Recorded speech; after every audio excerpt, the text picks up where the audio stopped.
Howdy, everybody. Welcome to another episode of Book Club, the show where we get a panel of guests together and myself, and we just talk and review different works of art, from movies to music to games to books, all that good stuff. Today, we are back on music. We're going to talk some chill albums. What is a chill album? How do you get chill? What am I even talking about?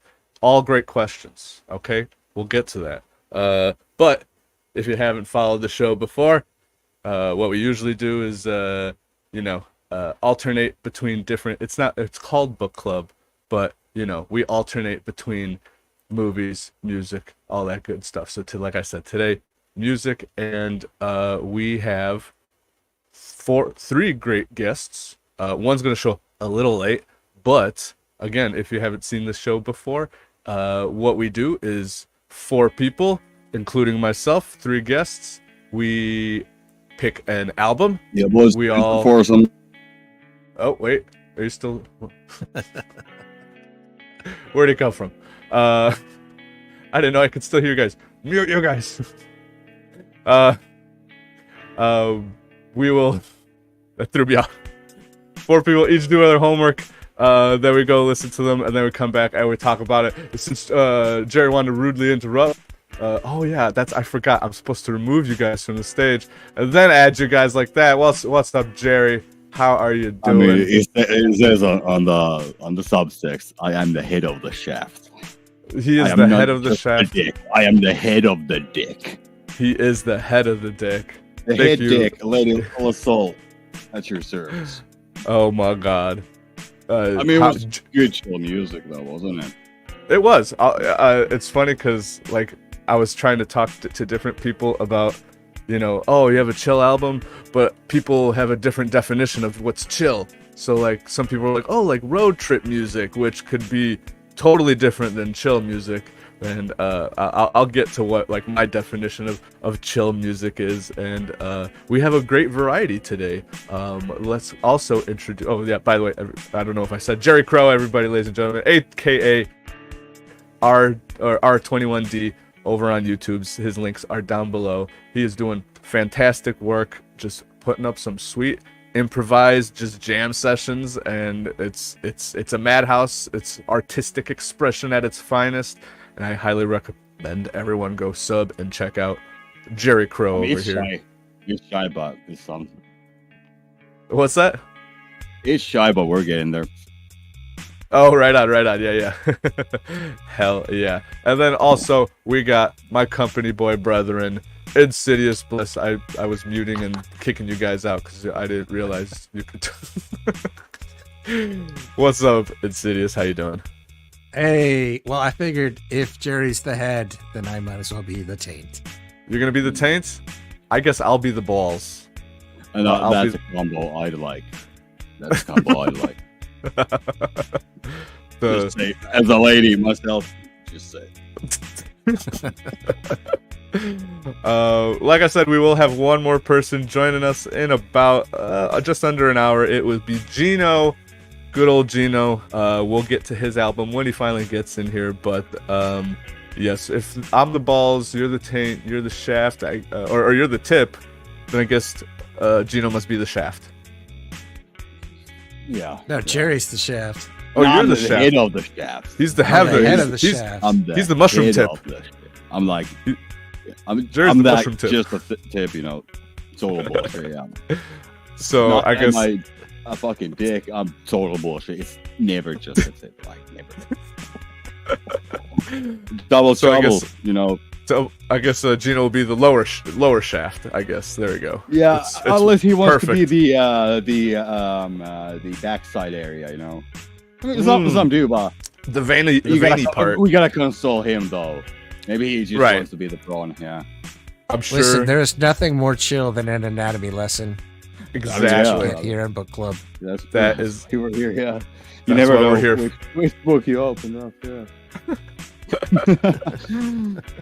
Alrighty. Incel, sponsored by Incel Inside.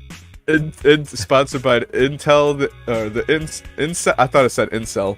Incel. Alrighty, show's already off the rails. I love it. First, we gotta say what's up to chat, which I'm and Ra saying moo and nay, and I saw BD Jake come in like last night saying, like the stream nerds, y'all are legends. So we will get right to it. Let's show off the albums we'll be listening to. I'll show them all right now, and then we'll talk about them one by one. First up, oh, and also just joining us is JB in the chat saying, aim for the balls. Always. I am the balls. JB just missed the whole thing. So I'm the balls, Insidious is the taint, Jerry Crow is the mushroom tip, and Gino will be the backside of the shaft. I mean, it goes quite deep, if you know. It goes quite deep, yeah. It does, real deep. We're an amazing music we're gonna listen to, yeah. Yeah. So, first we'll talk, or not first, but showing first is Mezzanine by Massive Attack. This is a like mid 90s, late 90s trip hop group from the UK. Then we have Air. Moon Safari by Air, which is a French electronic kind of loungy. French, yeah. They are French. It had a different vibe, yeah. Yes, definitely different vibes. Same time era as Massive Attack. There was a lot of like chill music going on in Europe in the late 90s. I think we had hip hop going on, blowing up over here in America. There was some badass up tempo techno, but you know. Yes, I think the chill one now. Yeah, people just seem to remember the chill days. Yeah. Right. No, I mean, the late '80s, early '90s, all the jungle music and drum and bass was hitting it. But like towards when it started getting to the 2000s, everybody like chilled out for a bit with the trip hop and all that. But I love it. That's why I wanted to do this chill album, to be honest, because there was a nice little movement of, like I said, in the late 90s in the UK, especially with the trip hop. I'll get into it when we get to Massive Attack. But what else we got? We got this fucking legendary album. Now I know this is rock and roll. Is this chill? Yes. It's chill. It's so chill. Even the.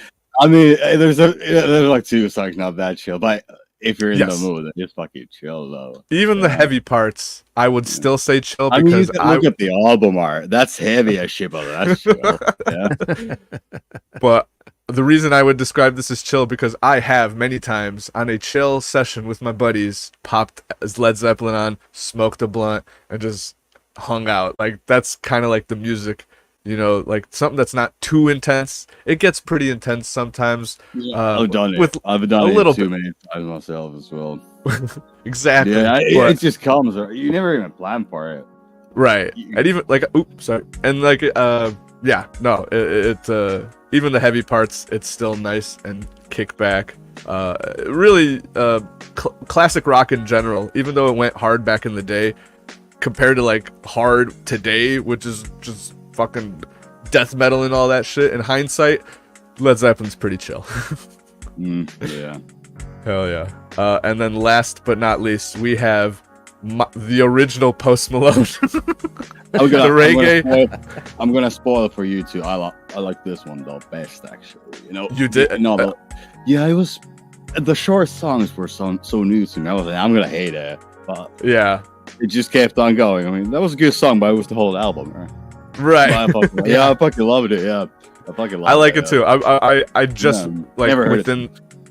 Yeah, me neither. And I just recently became a fan of reggae, and I didn't even know Modest Yahoo was reggae. I was like, oh, he was a rapper, because I worked at Best Buy when this album came out, and I thought he was just a rapper. Reggae, yeah. I'm like, and then I finally listened to it. Yeah, I know. This is why I love doing book club, because then I learn.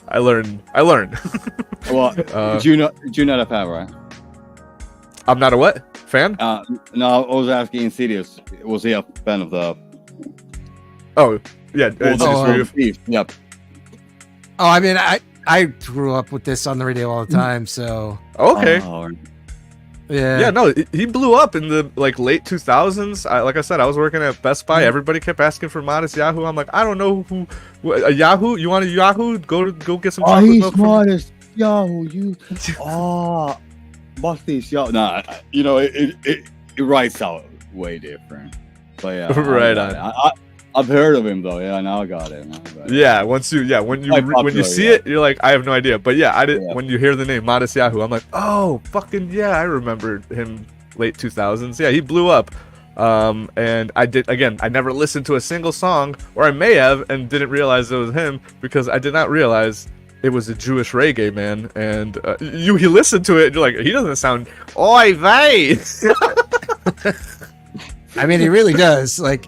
It's basically Bob Marley meets Fiddler on the Roof, but exactly. So that one was a surprise when I popped it on. I was like, "Oh shit! I've been listening to some reggae, man. Let's light up the joint. Let's go." So definitely a chill album for sure. But we will get to the some for Geno as well, right? Yeah. This was Geno's choice, so we'll do that one last. But so we'll actually start off with my choice. We'll start off with Massive Attack. I chose this because I again fell in love with I got so tired of rock and metal by the late 2000s that by 2010 I almost fully got into low tempo electronic music. It all started because of Mirror's Edge and that soundtrack, and then I got into Solar Fields. Yeah. And then I got into Maynard from Tool started his new project, Pussifer, which when I put Pussifer when I put that into Pandora radio station, so when you do the Pandora app, you could put an artist, and then it'll play a radio station with similar artists. When I put Pussifer, way back then, yeah. It still is like that, and it's actually pretty good to this day. You have to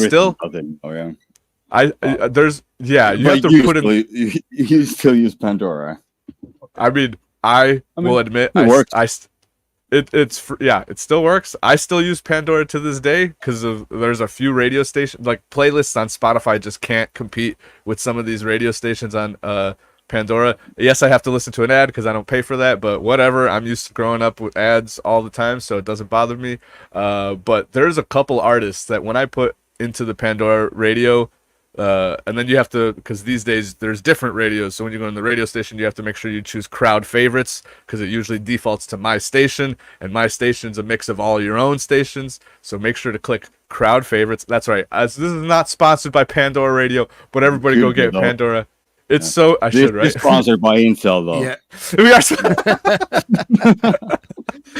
are. We're Book Club, sponsored by Intel and Pandora, unofficially. Don't sue us. But no, I still rock Pandora Radio. It's totally free. And then I'll give you guys a nice little, couple of artists to pop in there. I literally been an Uber driver for 7 years, and I use the same playlist every fucking single day.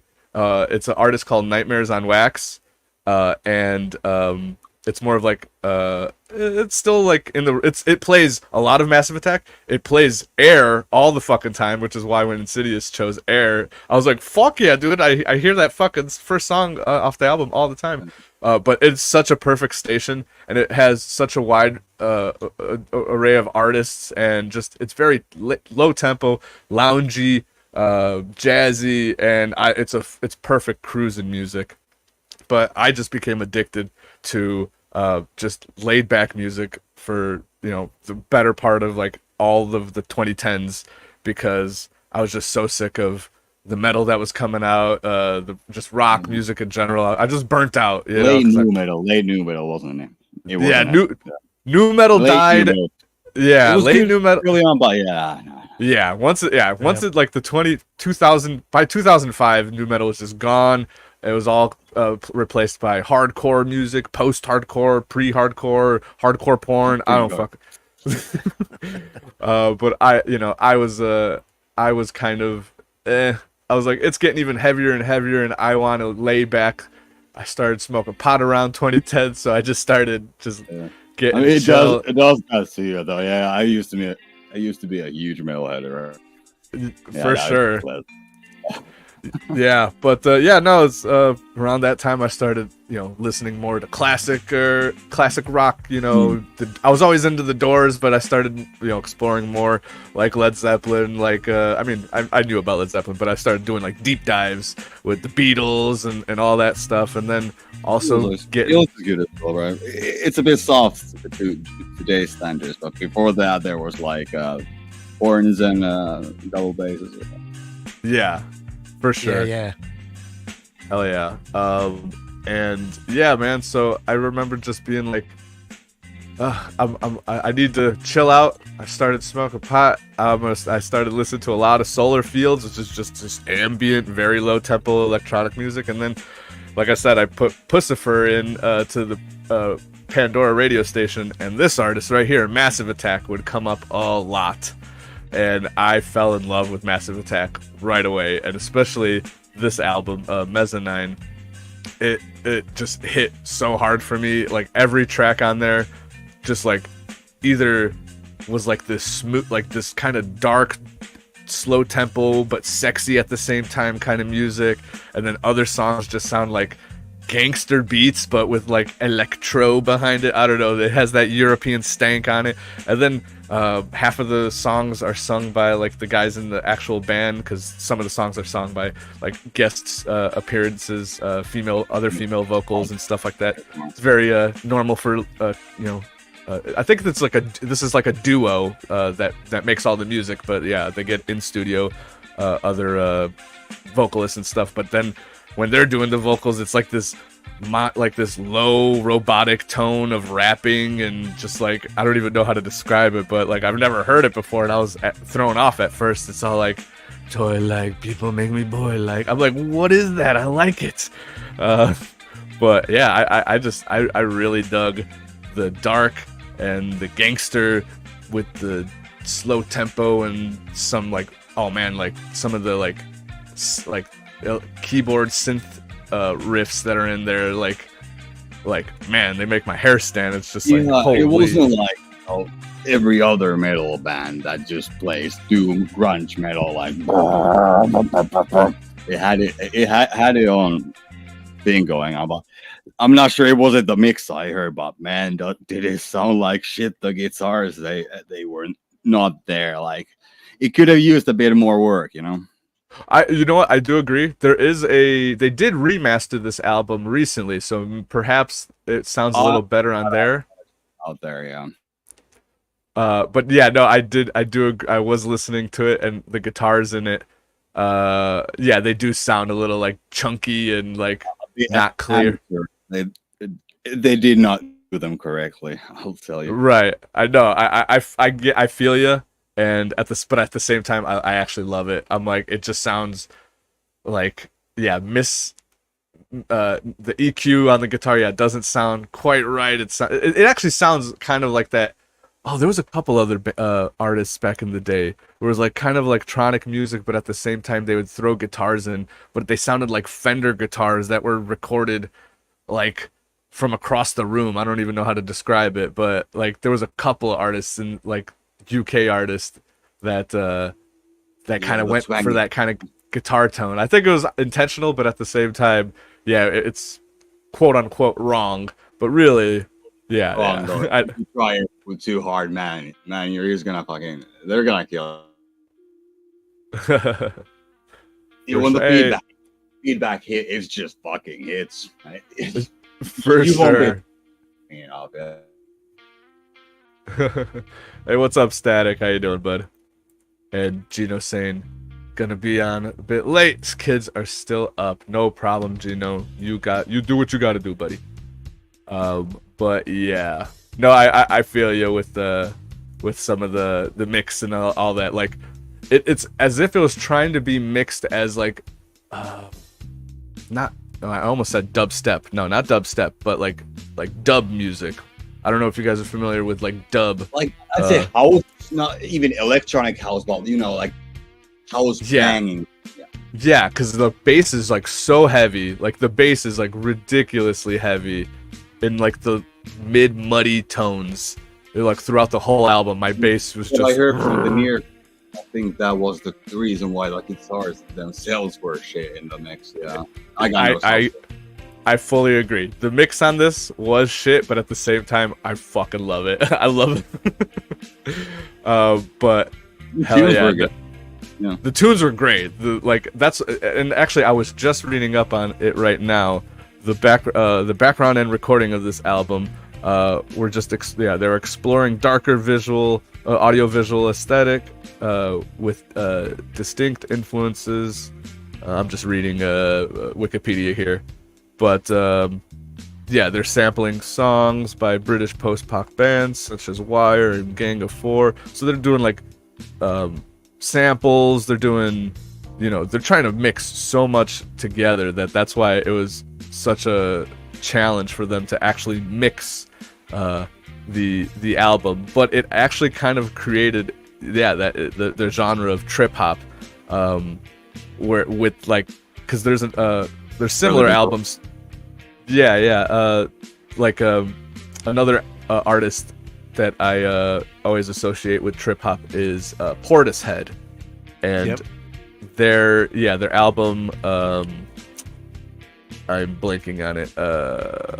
Their first album had such it sounded like the bass was so heavy, just like in this one.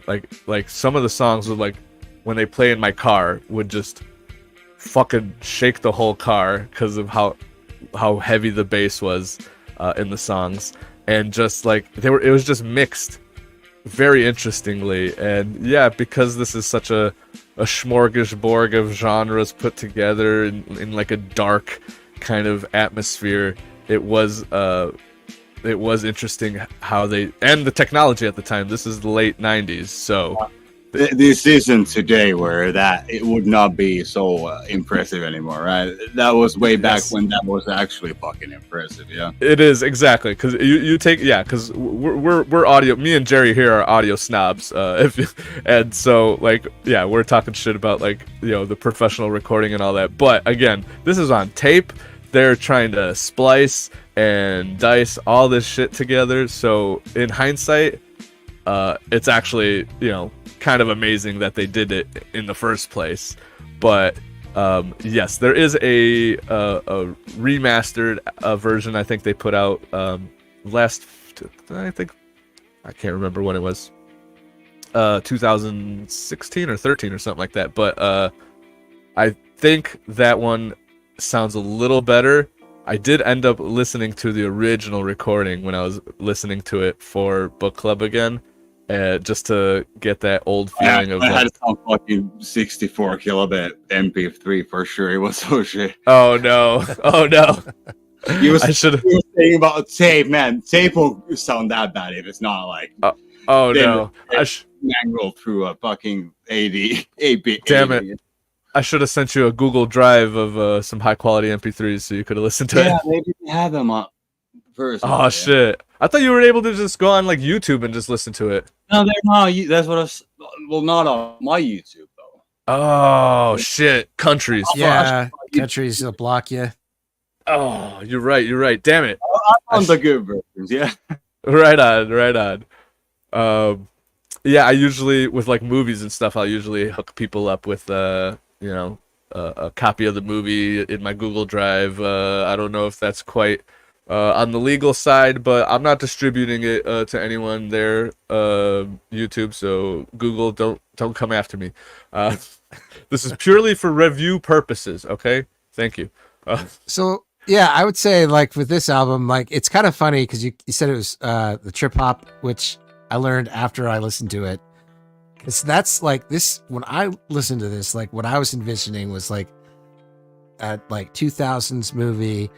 They're all walking through a drug den. There are people having sex in there. That's exactly, I think, what they were going for. Because it's got the sensual side. It's got the kind of calm before the storm going on. Because it seems like there's going to always be something big going down in these albums. But it's I think Paul hits it right. It does still have that chill vibe. Yeah. It's before the shit really goes down. That was just kind of I'm sitting at work listening to this, and that was what was going on in my head. It's Yeah, I could see the chillness of this because yeah, it is. It's like calm before the storm. It's like it's the build up before whatever goes down, or you get a really bad hangover the next day. That's funny. Did you by chance recognize the very first song on the album? I don't know if it was the first one. I would like there was a song like in the middle that I definitely recognized. Okay, there's two songs that people might recognize, not from actual music, but from cinema, movies and TV. So the very first song. Oh, what is that, Jerry? What was the latter one of the two? I think I got that. I never heard like the original one. Yeah, okay, so the first song that plays on the album, which is ironic, I kind of set this up this way, is from Snatch. When all the shit's going down and the fire's burning the caravan and all that, the first song on this album is playing. That makes sense. Angel. Yeah, that's the name of the song, Angel. So that's why when you're saying something badass is going down, something badass went down during right there. That's kind of why I chose it, because I was like, oh, I'm gonna tie this with Snatch, because I chose Snatch last week for movie book club. So let's go. That is true. That happens when you got a great movie song and then you hear it. You're in the movie again, right? Yeah, exactly. Yeah. So, and the other song that is maybe well known is if anyone ever watched House MD, Dr. House, that TV show with Hugh Laurie being a crippled old man. That's seems like, yeah, each and every episode, the day after from Soren. Yeah. Yeah, I used to be a huge fan of that show as well. The third song, Teardrop, is the theme song to House. So that's I think that's what I was referring to then, Yeah. The third song, Teardrop, is the theme song to House. Yeah, it tripped me out because I used to before I got into Massive Attack. Well, I guess I used to be big into House. I used to go back when Blockbuster was a thing. I'd rent seasons of House at Blockbuster and just watch that shit. Wait, they did do TV shows, right? I don't know how, or did I buy it? I used to work at Best Buy too, so I think I would just buy the DVDs of House and just fucking watch House because I loved watching an old man be right about everything. Yeah, that is the song I was thinking of, by the way. Yeah, Just okay, right on. bit of it.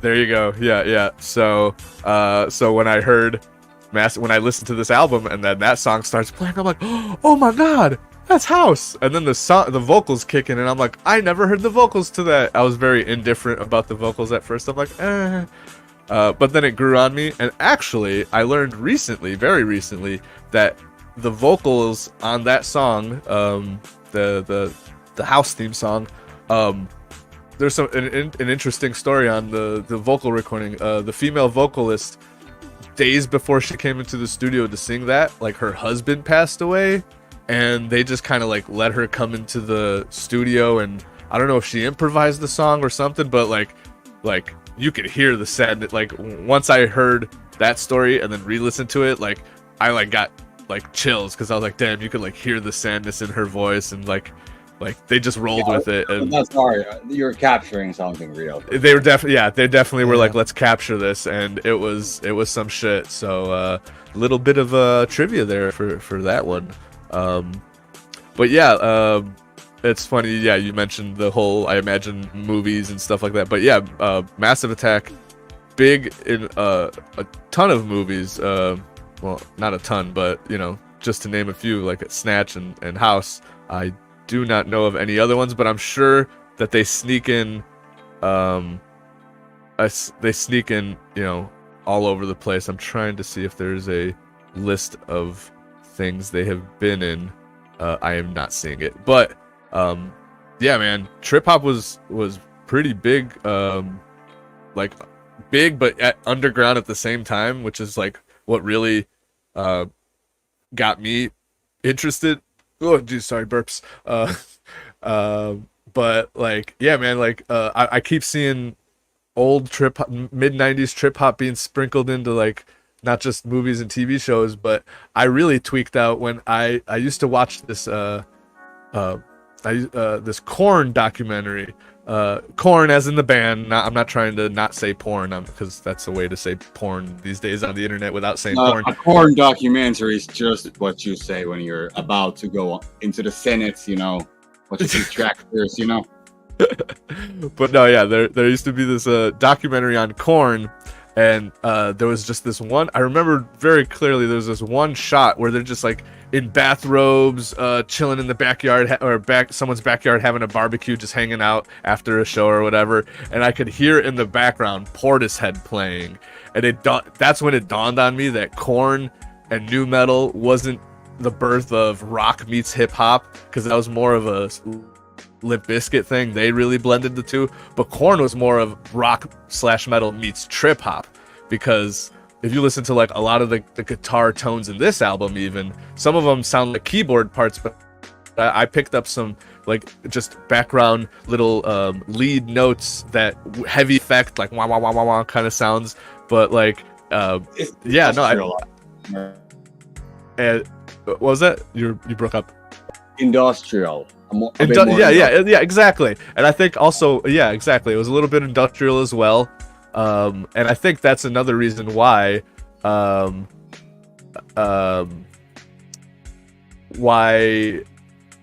like, yeah, no, I think, that's why industrial bands and nu metal bands kind of went hand in hand, because they did, like, it was very similar. They both sometimes utilized either keyboards or made their guitar sound a little keyboardish. So like bands like Korn and a band like Static X, which is, you know, more industrial.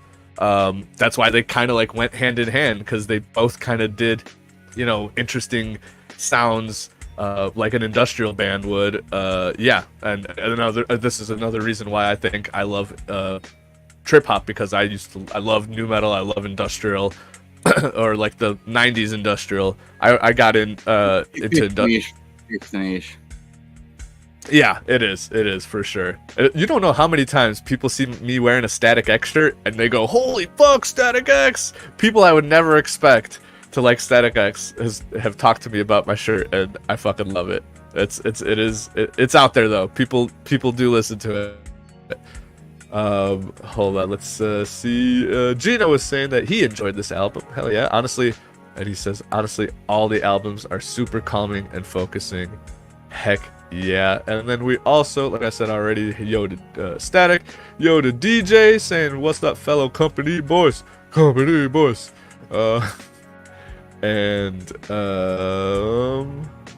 that is caught up with the chat. But I did look up the movies. Teardrop was in Mad Max Fury Road. Oh, yeah. Girl was in a little movie called The Matrix. Never Ooh, heard of it. yeah. And Angel was in Pi. Pi. Interesting. I don't think I've heard of Pi. P-I. Interesting. Like the number. Like the number, the okay. Stuff you shove in your face. Ooh, I love me some pie. Oh yeah, I did not realize. You know what? I need to rewatch The Matrix, because I don't remember if I've watched The Matrix in like the last in a while. So I did not recognize Dissolve. Was you a kid when you saw it? It's a bit different when you're not a kid anymore. True.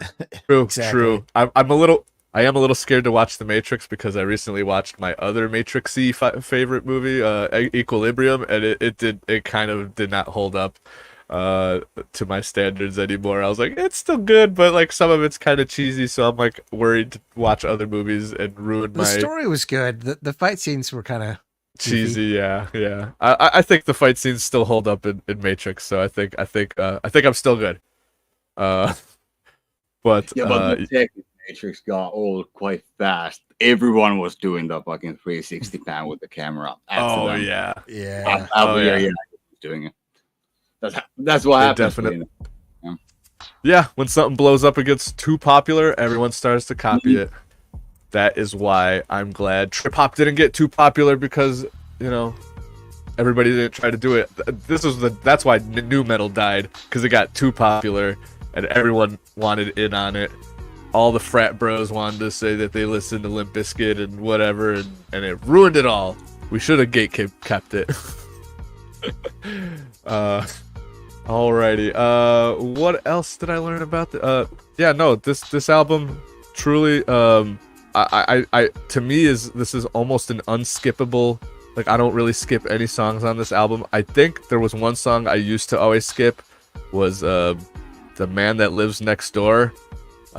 Random, I don't know why, but that song I always just skipped because I was like, whatever.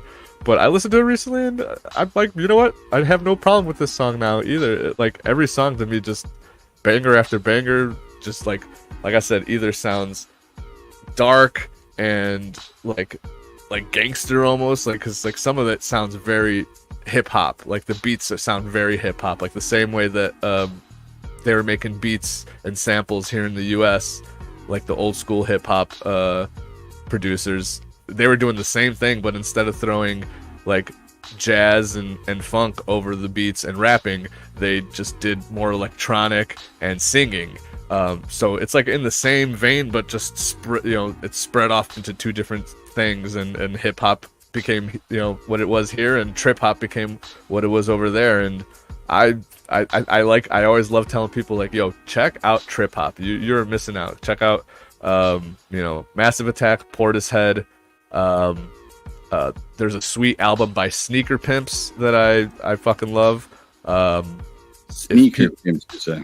Sneaker Pimps, yes. They also have a song that I think was a theme song to a show, Six Underground. If you look up Sneaker Pimps 6 Underground, you will flash back to the 90s and go, oh my god, I remember this fucking song. Okay. But the whole album for that Sneaker Pimps, what was it called? I forgot, but whatever the song Six Underground is on, I highly recommend that. And then other, like, Saint with Val Kilmer. It was on what? The song was on Saint? The Saint with Val Kilmer. Yeah. Or I guess the banger Can't Hardly Wait. Oh. I'm pretty sure it was also, I swear it was the theme song to 6 Feet Underground, the show. Maybe I'm wrong, because it's called 6 Feet Underground. It was almost like, I swear a TV show had that as a theme song, but I may be wrong. That'd be funny if it'd be 6 Underground. It'd not be 6 Feet Underground. The show, right. It's someone random fucking school Right. comedy. Yeah. Yeah, no, I really enjoy that album by Sneaker Pimps. It's really good. Not every album by all these artists are great. Portishead, I think by like the second or third album, I started not losing interest, but it's not as good as that first album. Oh, Dummy is the album by Portishead. That one to me is like a masterpiece, like every fucking song. And the same thing with this Massive Attack album. I feel like it's a dang masterpiece. Wait, is my internet freaking out? No, I think we're good. Yeah. So yeah. That's I think there's some of the other not tracks, but the album I think that came out right after this one was also another singles. I'm blanking. Where is it? Massive Attack. But I'll probably have to do it for another book club. But just a quick, where is their albums? 100th Window.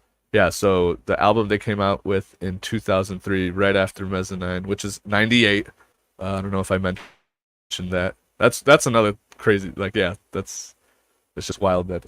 Hold on, my cat's trying to get on my shoulder. Get on there, kitty. Okay, hold on. And she jumped right off. Dang it. Yeah, no. Those two albums, Mezzanine and 100th Window, are to me like perfect albums by this artist. If you are looking to listen to some sweet, chill tunes,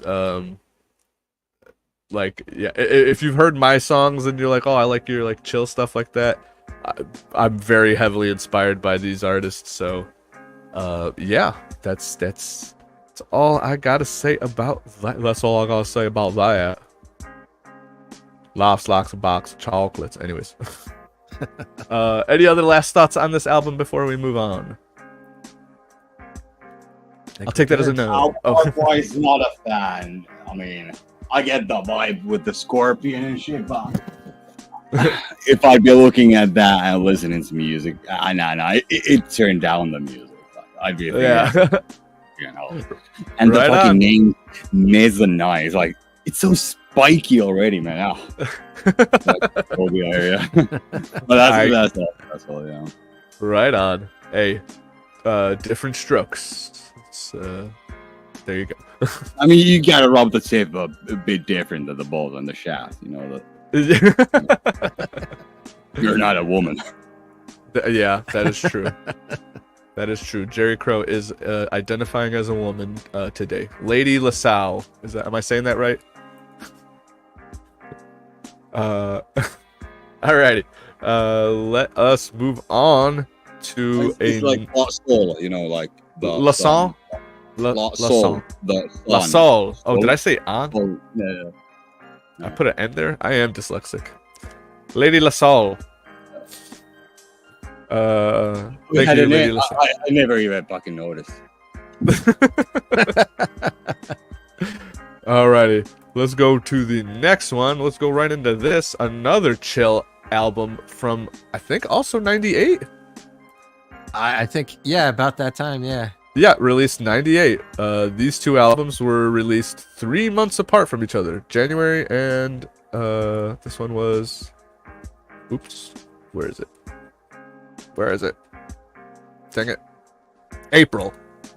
Oh shit, it released on... Mezzanine released on 4/20. That's hilarious. Okay, I get the joke now. Massive Attack wins. But this Moon Safari came out in January of that same year. Fucking 98, man. What a great year. Not just for whatchamacallit, but video games as well. What the fuck? Damn, I wish I wish it was 98 right now. But I think that's what I picked for Carl's show that he's gonna do. Was like the best year in gaming. Spoil it. I picked 98. Spoilers. Oh no. Well, Spoilers. now everyone knows. Now they know you're number one. It's called a teaser, Paul. A teaser. Oh, there you go. Teaser. Everybody go check out Cult of Carl and the RNG podcast. We'll be Insidious will be on there soon, and I think me and DJ are meant to be on in August, unless that's the same one. It's not the same episode, is it? No. I said leave you guys off. Okay, good. Nice. But yes. Moving on to this, back to this. Air, Moon Safari by Air. Air is a French electronic music duo. As indicated on the album. As indicated on... It says it right there? French band. It says it right. Wait, hold on. Let's see it on my thing right here. Oh, right there. It says French band sideways. I've never noticed that. Okay, that wins. Because if you have to identify what you are on the cover of your album, we are a French band. Yeah, it's giving you warning. It's giving you warning. Yeah, so I picked this one just because, like, Paul said he wanted something chill. It was like, so that really leaves out all rock, but Jerry's gonna come on and do Led Zeppelin because it's Jerry. Like, all right, I gotta pick something off the wall, something weird, something I thought that no one would have heard of. So I picked Air Moon Safari. I mean, the bass was great. The earlier point, yeah, I was about to come with Michael Jackson, but I threw it away. Yeah, he was going to choose Thriller, which at the same time, again, when he said both Led Zeppelin and Thriller, I'm like, I feel like Led Zeppelin's more rock, but I'm like, I do agree it's chill, and I was like, but Michael Jackson's dancey, but at the same time, it is still pretty chill. There's like a good chunk of songs there, like not the hits that just really laid back, like I'm blanking on the name, but no, yeah, some of those tracks on that album are nice and laid back, and even the dancey ones, you could still kick back and hang out and smoke a blunt to fucking Thriller and shit like that. I would have allowed it. I would have allowed whatchamacallit. That is still to me a pretty chill album. It's not like crazy intense, you know, that's kind of, yeah, as long as it's not crazy intense kind of music, and or like just straight up like fucking rave music or, you know, something like that. But I would have allowed Thriller. But so yeah, I no, basically chose Muzak, right? This is like music that you might find at the waiting room of your dentist office. yes, lounge music. That's but No no, yeah, doubt. they even label themselves as some of the genres that pop up here on Wikipedia, at least. Electronica, lounge, chill out, dream pop, down tempo, space pop. Those sound all pretty accurate. But no, yeah, just loungy. Not so much jazzy. It is a little. It is a little jazzy. There's definitely some jazzy songs in there, right? I think like some of the later ones in the album right. are just straight up jazz. Right. But a little more funky. With the bass lines and stuff like that. I do really enjoy that. There are other. There's a couple. Oh, excuse me. There's a couple other artists that I listen to that are very similar to Air. Like Thievery Corporation. I don't know if anyone's familiar with them. They are like. I think that's like a trio, or like it's a bunch of different dudes, but like from all over the world. Like you got an Indian guy and an Middle Eastern guy, freaking an Irish guy. I don't know. But in Thievery Corporation, so it's like you hear all. It's very jazzy and funky, but at the same time, because they're all from different countries, they use like their country's instruments. So you'll hear like a sitar in some of it and stuff like that. So I do like when they like incorporate like all different kinds of sounds into like just like this lounge kind of music. And Air with this album specifically, very funk groove bass lines. There's some horns in there, so light horns that but very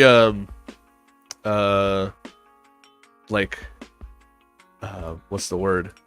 Just like chill. I know that's a very vague term, but trying to think of the word I was looking for. Like atmospheric as well. That's the word. Kind of like ambient, atmospheric at times. And then what's funny is like the beginning of the album. We lost. Jerry just pieced out. He's like, you know what? I've had a French band. I'm out of here. Lady LaSalle has left us. Yeah, but I think you're exactly right. Like, there you go. I don't think like any of these songs are like really like the main song. Like I think of it as like just stuff going on that's like in the background, right? Yeah, for sure. It had some, like I was listening to the whole set, but man, there was some good bass lines in there. What the fuck is this shit? I fear I'm gonna fucking rip them off tomorrow or something. I'll be glad doing it. But yeah. Hey. Imitation is the greatest form of flattery, and greatness inspires creativeness. So rip them off all you want, because we need more bass lines sounding like this shit. It's the very first song, Le Femme des Gens, or whatever the hell it is.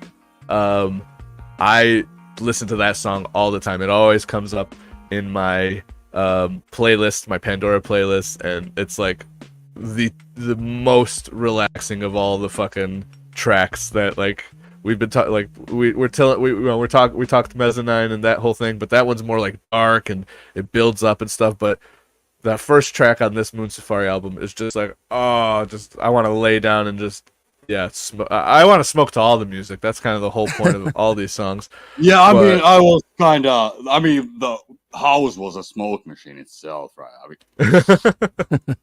it was chill yesterday. Yeah, I was still kind of waking up though. Not really, still with the same eyes open, but yeah. Yeah, I was honestly surprised that Paul had even heard of this band. Yeah, but and Paul was telling me too. Like every time that he gets out of the shower, he always plays "Sexy Boy." Yes, every time, sexy boy. But I was gonna say, this was my first time actually listening to the full album. I've been wanting to, because there are a few tracks on. It's not just the first track on here. Is actually almost every other track on this album I knew. The in between songs like "Sexy Boy" and then "Kelly Look at the Stars," and then there was another one like. They all like it started alternating. It went from loungy chill to like this kind of like upbeat like electronic song, just like kind of I don't even know, almost chiptune-y. A couple of them like they could have been in like some Nintendo games turned into a chip tune. but for the most part, yeah, no, I like, to me, I liked those little in between, like the change up, because yeah, it would be chill and then kind of upbeat and then chill again, and yeah, it was just a nice flow of the album. A lot of fun. Holy moly, ladies and gentlemen, we got Geno. There he Hey. is. You know, if I'm like, you know, Hold on, let me adjust. Your mic is fine. It's just your echo cancellation is pissing me off. I got you. All right, go ahead, try talking. I like big butts, and I cannot lie. Thank you, Geno. So we were talking about where we are on the cock. I'm the all the way balls. down the shaft. You're down. You're the lower shaft. I'm Okay. down the shaft. He's the lower back part of the veiny shaft. Yes. Thank you. Thank you very much, Geno. How you doing, Geno? How's it going? I'm doing good. Right on. Spent most of my day listening to these albums because I needed something to calm me down. Right on. Right on. Oh, hold on. By the way, I love your green screen. Well, it's not. It's just StreamYards lets you do just virtual background instead of just green screen. I know, but I'm so just nice. saying. Nice. I love the background. Before we continue, did you have any like quick thoughts on the last album, Massive Attack? So I liked it the little bit I listened to it. I liked sort of like the roll through at like it slowly, like you guys were saying, it slowly progresses with the intensity as it goes on, or like the style. Yeah. Did you watch Doctor House before? I've seen House. I like it. I didn't realize that didn't like put together the tune and the song. Okay. I was like, wait a second. When you said that, I'm like, wait. Hell yeah. I always like throwing that in people's faces. Like, hey, you ever watch House? Well, this is the band. Hell yeah. But yes, on to this one. What else was there that I have? Yes, Sexy Boy. I always play that when I leave the shower. Yeah, All I Need, which is the third song, it also plays quite a lot on my my Pandora station. Talisman, and I think You Make It Easy. I think those four tracks I've heard quite a bit, not on this, not literally on the album, but like in playlists and stuff like that. And yeah, man, I loved it. These are very loungy. If you are thinking about opening a dentist's office, play this music. It is it is definitely what you need. Ironically, what's funny, like I said, I Uber and listen to this music all the time, and I shit you not, I started noticing when I drop people off out at like hotels.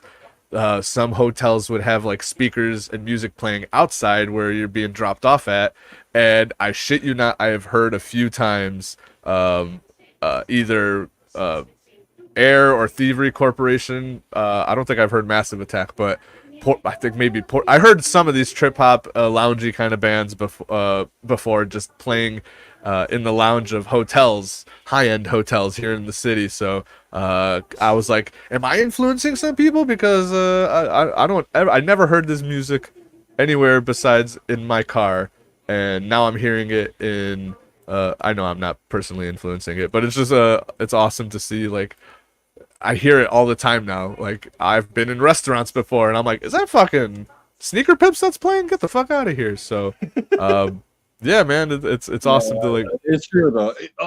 On a local level, you could see some actually. Yeah. Yeah. According to my Uber profile, I've driven for 7 years and have done 18,000 rides. What was that? Your Uber, you're like preconditioning them to a certain type of music before they go out. I you know what, I've driven 18,000 people, so I'm sure I've influenced. And actually, I have gotten quite a few people asking me what I'm listening to, and I'll tell them they'll download either Pandora or put the band, or they'll have Pandora and download or put the artist that I suggest right into their fucking. They're like, "Oh, Nightmares on Wax, right on, fuck yeah." I've told a good couple. The times. only guy pushing pushing for Pandora, like it's only yeah, you, yeah, like, yeah. well, I'm that out of date guy. Like, hey, Yeah. I still listen to Pandora. Hey, it's free. I recommend it, You'll still be using it with all your playlists and shit. Yeah. dude. I will be. I will always be listening to fucking Pandora tonight when I go driving tonight. Pandora, Nightmares on Wax Radio. That's all that will be playing on weekends. Well, hey, Go I ahead. first listened to Air on Slacker Radio, which is probably even as old as Pandora. I haven't even heard of Slacker Radio. That was on my BlackBerry. Oh my god. Damn. Yeah. You were ahead of the curve. I think it came free with it. You know, BlackBerry used to be cool. They did. did used to be cool. I missed the little keyboards. They were awesome. Yeah, way easier than the touchscreen. You know? Oh yeah. Yep. The little ball. I miss old technology like all the time. It's sad. I hate current technology and where they think we need to go with it. It's like, no, just give me easy, oh man, yeah, I remember not just the Blackberries, but like some of the smartphones, like the Samsung phones that came out afterwards. They had a little ball. They had touch, but they also had the ball if you wanted to use it to scroll and do that. That was like my favorite. And then they got away with buttons altogether. There's not a single fucking button on any of my phones anymore. That's scary, except volume and power, but that's scary. I'm assuming everyone else grew up with a rotary phone, right? We didn't have a rotary phone? I had a rotary phone. Did you guys have a rotary phone? I'm assuming so, but I want to ask. Yes. I did have a rotary phone for a little bit there. Like for novelty, for sure. But oh, you only had it for no, I had it like for real. Only worked, it was the other phone. Yeah. So okay. Picking up the phone, it was a better. You always phone, invite your friends over, be like, "Hey, the only one that calls that is the rotary phone. You got to figure out how to use it. I'm not helping you." Yeah. You want to call your parents? Better hope you don't have 9s in your phone. No, that's a sleepover. That's a sleepover. Oh man. Let's see here. Put music back on. Yes. All right. Back to this album. I love the derailments. It's the best. Wait, we were on rails before. Fuck the French, yeah, and oh, we were saying fuck the French. yeah, fuck the French. Always just stopped. Yeah, so I'll listen to the whole album. Never realized it stopped. It was good. Yeah. Right on. But yeah.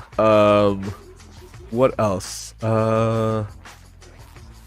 Just looking through the Wikipedia here.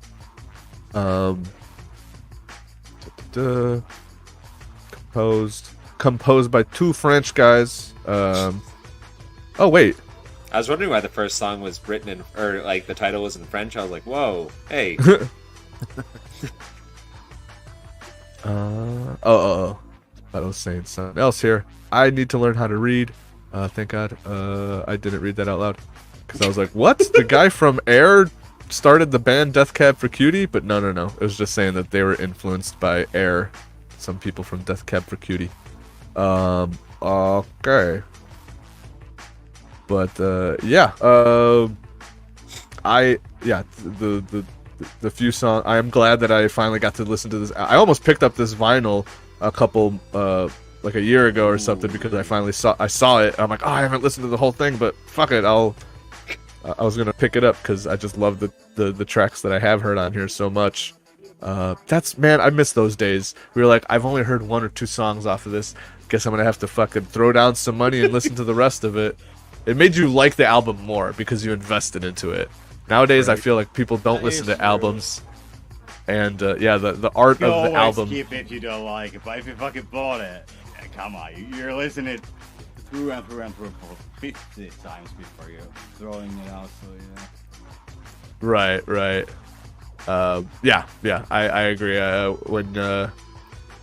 When you used to throw down money for a CD, you're like, I better like this. I feel bad for people who bought the fucking Chumbawamba album just because of I Get Knocked Down. We had that. Yeah, everyone had that. Yeah. Everyone had that CD. My roommate had that. Tub Thumping from Chubbawamba Mhm. is terrible, but it's got like 2 great songs on there. And one, Right? Like the other has a great hook, but that's like it's Yeah. not a good song, right? no, we yeah, also- exactly. had the- Yep. No, I was just We- saying. Go ahead. Sorry, you. We also had the Space Ghost Coast to Coast album. Which one? The very first one. Oh my Where god, it had I them have. all like around the grill or the barbecue. That's Cartoon Planet. That was with Brack and all of them, right? Yeah. Yeah. So the barbecue. I have that same. I still have that CD. I still have it. I popped it in the other day and listened to it, and it is just fucking great. Yes, I used to love that fucking. Oh, it blows my mind. I used to think that show is called Space Ghost Coast to Coast, but that was the original one before Brack entered, and then when Brack entered, it was actually called Cartoon Planet. Oh, okay. And I Never used to. mind. Yeah, but I no, always that's called it I. Space Ghost. Same thing. When I saw that, but if you actually looked at the CD and looked at the thing, it said Cartoon Planet and the musical barbecue or something. I loved that album, Gino. That's why me and you are. We sync up. Oh, jeez, that's hilarious. We should have done that album on fucking book club. Or yeah, I'm gonna have to do that on book club. Just that album, no other Yeah. album on that. Or you know what? I should do a comedy album. Not comedy. Okay, never mind. Because when I say comedy album, I'm thinking stand-up comedy. Although that would be pretty cool, a stand-up Yeah. comedy album book club, and then visual for movie book club. I don't know. Thinking out loud here. Anyways, back to this. Anybody have any other thoughts or favorite songs or anything else about this? My favorite song's probably got to be the first one. Agreed. The La Femme des Gens. It's just the instrumental, but goddamn does that groove. So I while got I no was idea of the track following, and like again, YouTube, it wasn't as the album would have been. Oh, so you were only okay, yeah. Damn it. Every other song was fucking great. The other one in the between, nah, it was good. It was good. I got no real complaints about the album other than it's French. Oh yeah. Were you gonna say Gino? So Yeah. it was hard discerning between a lot of the songs because it felt like because I was sort of listening like with the screen off, so I'm like I couldn't really tell like when one song ended and another song began. Unless I Yeah. looked at my phone, I'm like, wait, how did I get 4 songs in already? Yeah. Yep. But Yep. I really liked Kelly Watched the Stars. Oh yeah, that was a good one. I was saying it seemed like this album went it was alternating between chill loungy music and then like a kind of upbeat electronic. So Sexy Boy, Kelly Watch the Stars, and Remember were like these like kind of electronic, almost chiptune-y, like I said. Yeah, I liked it. It was Probably very Yeah. you guys, good sounding and I'm good not for the sure ear. about it. Sorry, what were you saying, Jerry? You were cutting off. Oh, gee, I just lagged you. Just a minute. Oh, you're lagging. But yeah, no, I think Jerry was saying that he enjoyed those. Yeah, as well. no, it's 2 guys, so I'm thinking it's alternating with the who did the track. Yeah, Oh. That's a what I good like. point. Yeah, That is a good point. Probably that's why I someone. think the other song, I think the other has a bit more talent, but Right. Okay. I see what you're saying. Yeah, since there's 2 composers, they probably were going back and forth between who took the lead and stuff like that. I never thought of that. That's pretty Good smart, point. Jerry. Yeah. As always. As always. And actually, that kind of makes sense also with Massive Attack, because you kind of go from like these kind of hip hop kind of grooves, then these more like dark electronic kind of grooves, and they also kind of seem like they were alternating. And the Massive Attack is also a duo from the UK. Oh, excuse me, burp. that is common though. Yeah, for sure. Yeah, duos. You got the one with the keyboard and one just doing something fucking crazy. Right. Usually one has one's the keyboard guy, the other's the guy with the drum machine. Hell yeah.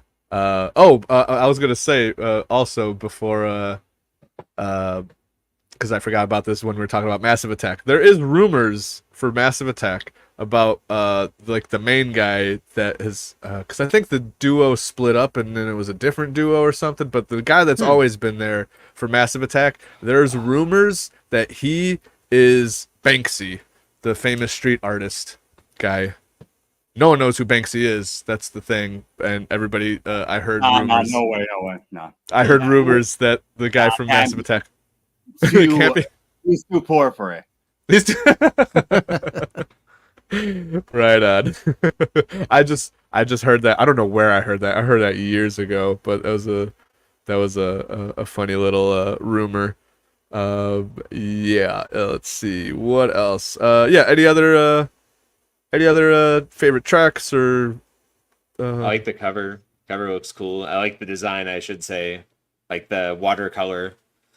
Yeah, I agree. Because every time it does pop. I do like I do like it because as soon as I see it, I fucking recognize it right away. Because I see this little cover every time it pops up on my like I said, Pandora again.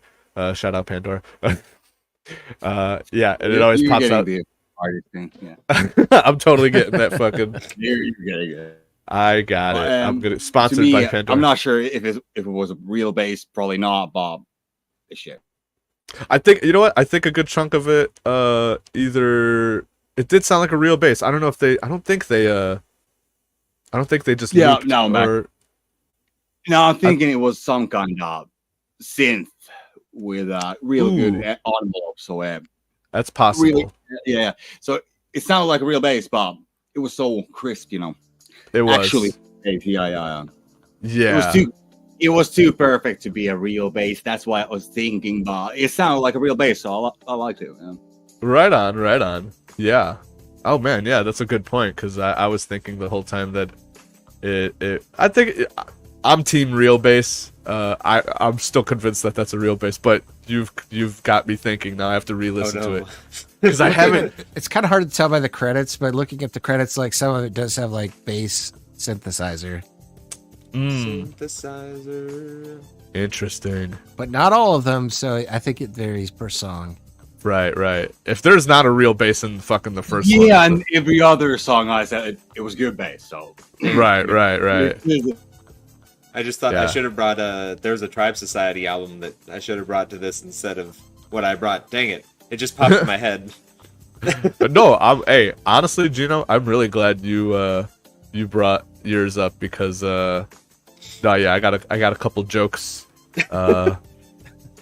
Well, I got one joke in particular because I was talking with Gabs, and Gabs is actually the person that she got me into reggae in general. Mm-hmm. I never really listened to it, you know, a couple Bob Marley songs here and there, but her and her brother, you know, big into reggae, big potheads and stuff like that. Fucking, you know, it's part of the culture.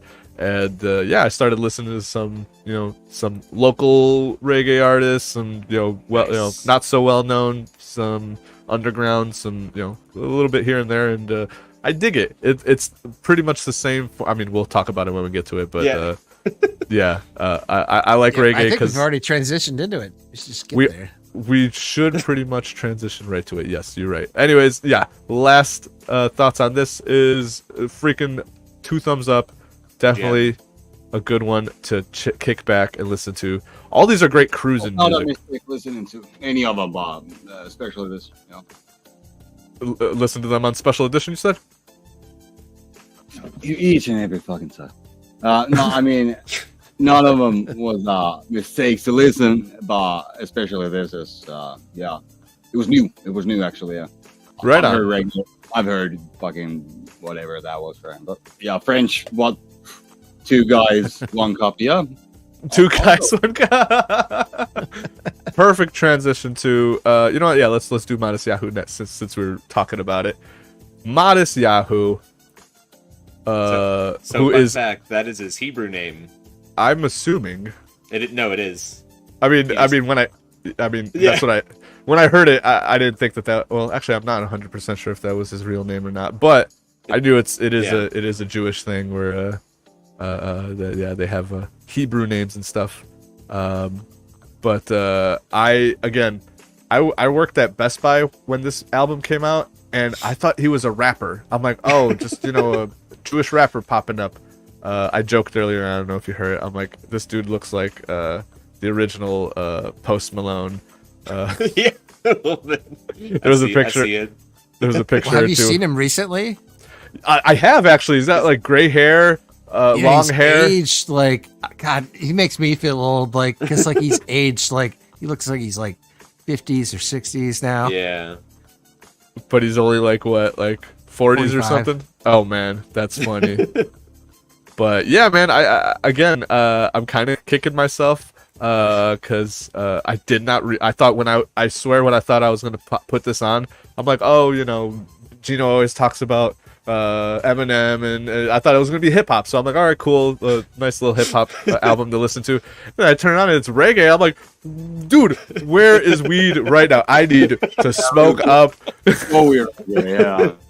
I thought, yeah, man, and yeah. You look at this and you do not think you're gonna start listening to some Bob Marley reggae ass music, but it is, man, and it's good. It's like I dig it. All day in my head for some reason, a couple of the songs just kept popping up in my head. Yeah, man, they're all good. Some of them sound a little more rockin', like some of it had like some shredded solo guitars in it, which I really dug. And then, just a good chunk of it is just all the different variations of reggae music, man. Even a nice acoustic one towards the end there that was like more of a protest tune. Actually, the whole album's kind of like just the idea of like the youth voices, just and good messaging. He's Messaging, Jewish, so good beatboxing. Good beatboxing. Yeah. You ain't lying. It was pretty good. It was pretty good. I tried beatboxing along to it because I'm like, I could do that, but then I would be slipping up, and I'm like, damn, you know what? I was gonna talk shit about his beatboxing, but it was actually pretty good.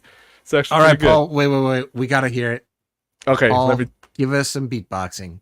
Okay, hold on. I gotta turn off the thing that will turn me off. You might hear some air conditioning in the background, but here we go. Ready? There we go. That's all you get. Did it come through the breakup? Yeah, I came through. I liked it. Just a tease. All right. Just a tease. Honestly, the hardest part is keeping the beat in the background as you're doing the others. Like I can't do that. Oh yeah. Adding a bass to it. Hold on. Let me try to. I'm gonna try to add a bass. There, we made the song. Let's go. Let's go. Full loop. Put on a full loop. There you go. Somebody loop that and turn it into something. I like it. But yeah, no. Such a shoddy internet, but yeah. Think about that. Let's see. Yeah, no. See, you gotta learn to show. This has been the perfect thing. Like, and if you would like Paul to beatbox, check out his Ko-fi. Is that where it is? Ko-fi, yeah. Ko-fi. My commission store. If you want me to beatbox 10-minute, not 10-minute. Well, if you want 10 minutes of beatboxing, that's gonna cost. Yeah, it is. I'm not gonna lie. I thought it was Ko-fi for the longest time. I know. I still call it Ko-fi, but somebody called it coffee, and I'm like, that's not how you fucking spell. Honey, the internet's out. Go turn on the Ko-fi. Is that a music thing or something? Like what?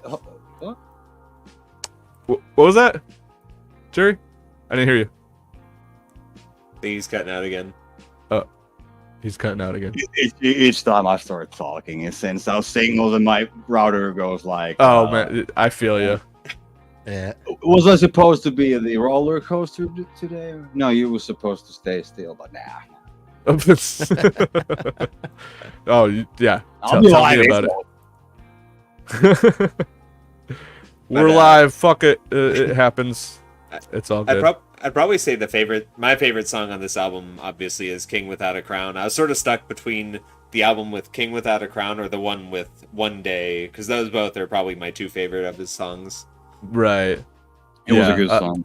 Actually, I remember. The songs were a bit short for me, but that one I remember. So it should. Yeah, Be, Jerry likes yeah. 30-minute songs. It's all. Yeah, I mean, I do one song of the album's length, but yeah. That means so like Ninja Sex Party 6969. Oh, is that a six? Is that a minute or is that a 69? It's like 10 minutes. It's about Okay. traveling to the year 6969. You know what? Hold on, I gotta tell this story. Tell this story too, because trying to do a chill book club, and I just hit Gino up. I'm like, hey, you want to come on? I'm like, you want to do? You know, we're gonna do some chill music. I was originally thinking of doing like some hip hop music because you mentioned Eminem. It would have been great because Eminem's new album just came out. That would have been album. That would have been cool. But I was thinking originally hip hop.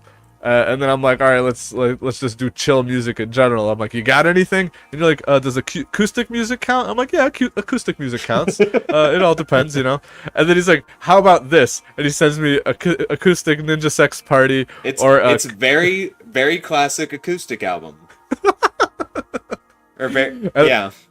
And then the other one was also acoustic and also by Danny, but it was covers done in acoustic, which they were super Guitar Bros. Super Guitar Bros, right on, yeah. And that one was good. It was good. They had, I listened to it. And I was like, yeah, this is actually really good and pretty chill at the same time because you got like good covers. Like Black Hole Sun was on there, and I'm like, damn, this is actually they fucking killed it. But I was like thinking about it, I'm like a compilation of covers sounds like it's a little bit cheating. Because it's just the best songs of a bunch of different artists, so kind of cheating. And then I was like, acoustic Ninja Sex Party it's more comedy than it is real chill and relaxing. I couldn't kick back and smoke I mean, I could, but so for me, it was really hard finding like something that soothes other people because like me listening to rock is like, oh yeah, it's soothing to me. Like honestly, any kind of music is soothing to me, but right. And that was funny because when I first thought of the chill theme of the thing, and I started talking to other people, and I was like, hey, you want to come on? We're doing chill music and stuff like that. Yeah, I was mentioning earlier. Like one person was like, oh, chill, like so, like System of a Down. Yeah, yeah, they're definitely chill. But somebody was like thinking like, oh, chill, like road trip music, right? And I'm like, actually, no, road trip music I feel would be kind of different. Like that, like road trip music is like nostalgia music that you just loved, or just love cruising to. Like I don't know, road trip music and cruising music are two different things. Yeah. And chill music, they're all different things. Yeah, it just depends on your personality sort of thing. Exactly, depending on who you are as a person, a lot of people will be like, oh, I chill out to fucking Children of Bodom. I chill out to Slayer.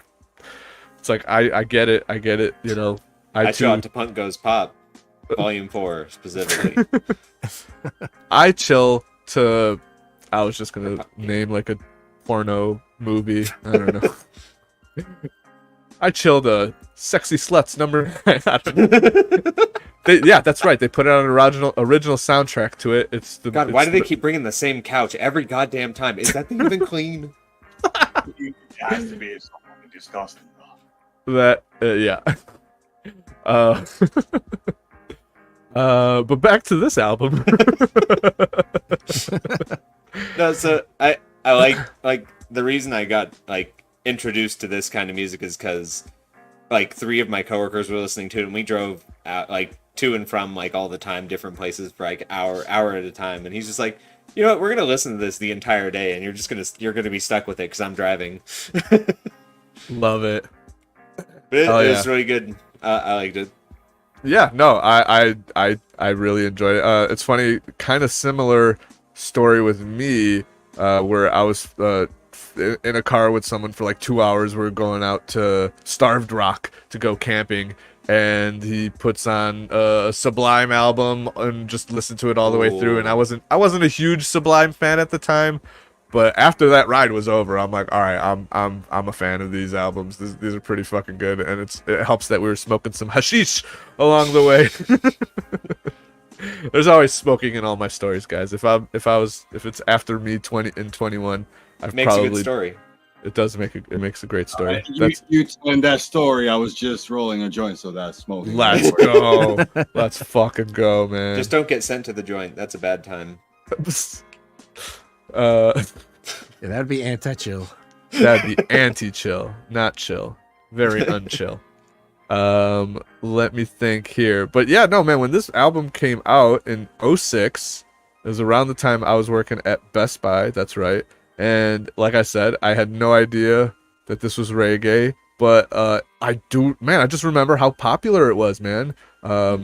It really did blow up, and yeah, he even this album and I think his next one or a few of his albums, built top 200 Billboard, and I think some awards. I think maybe yes, maybe no, but yeah, he definitely hit the top of the Billboard charts, and yeah, man, he blew up. It was probably the only thing in reggae that blew up in like the last that became that mainstream, because reggae isn't like what is. It's funny. This is what I was gonna get to before we started on him. Is that like reggae, even to this day, has a very dedicated community. Where most people jump in and then shortly get bored and jump out of the community because it's not like there's any advancements in reggae music. There's no, there may be some reggae fusion here and there, but really they stick to a fucking formula and everyone loves it. They don't want it to change. They don't want people to freaking they're cool with even a white person doing the reggae voice. This is the most non-reggae looking motherfucker, but you turn the album on, it's like, yup, what's up, man? It's like, what the fuck, bro? I did not expect that. You should hear his version of a Message in a Bottle. It's really good. Oh, you know what? He actually, in one of these songs, he did a quick sending out an SOS, and I was like, shit, right on. Yeah, he did a few of those. Hell yeah. Every time it made me smile. You could tell that he loves the police. I love the police. Police coming soon. The Dream Police live inside of my head. Ooh, the Dream Police. Isn't that? It's on Guitar Hero. I forget if it's Rock the 80s or 3. It's one of the two. I'm trying to think of the band. It might be Aerosmith. I think it's Guitar Hero Aerosmith. But that is done by who does Right, I Want You to Want Me. Dang it. It's driving me crazy now. Sorry, I need to know Trick. who does Cheap Trick. That's exactly who I thought it was. I had to look it up because I couldn't remember, because they also did another one that was on Guitar Hero. Yes. Cheap Trick's fun. And speaking of Cheap Trick, no, I have no transition there. I was gonna say something about the guitar. There's some sweet guitars in this album. Yeah, man, just reggae itself. Like I was saying, they have a formula. They like it when you stick to that formula. The community of reggae fans. It's funny because Gabs made a joke. She's like, me, you, and my brother should start a reggae band because just buy the fake dreadlocks. It's fine. Just you have fake dreadlocks. Do the same formula.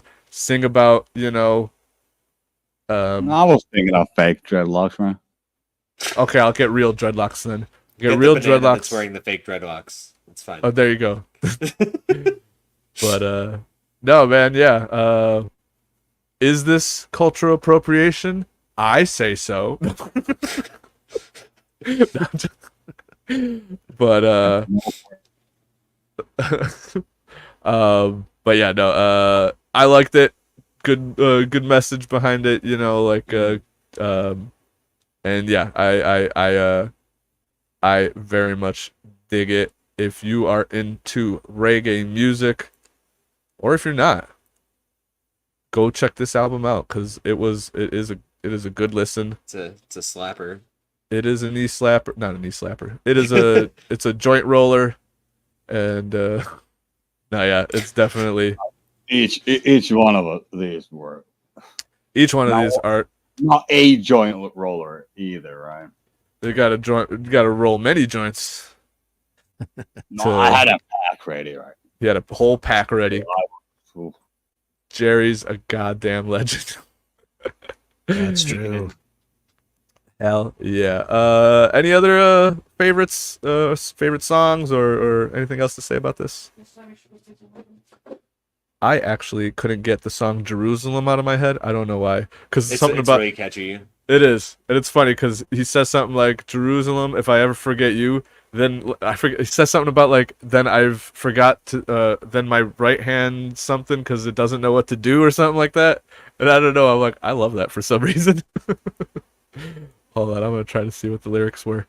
But no, yeah, yeah. All these tracks.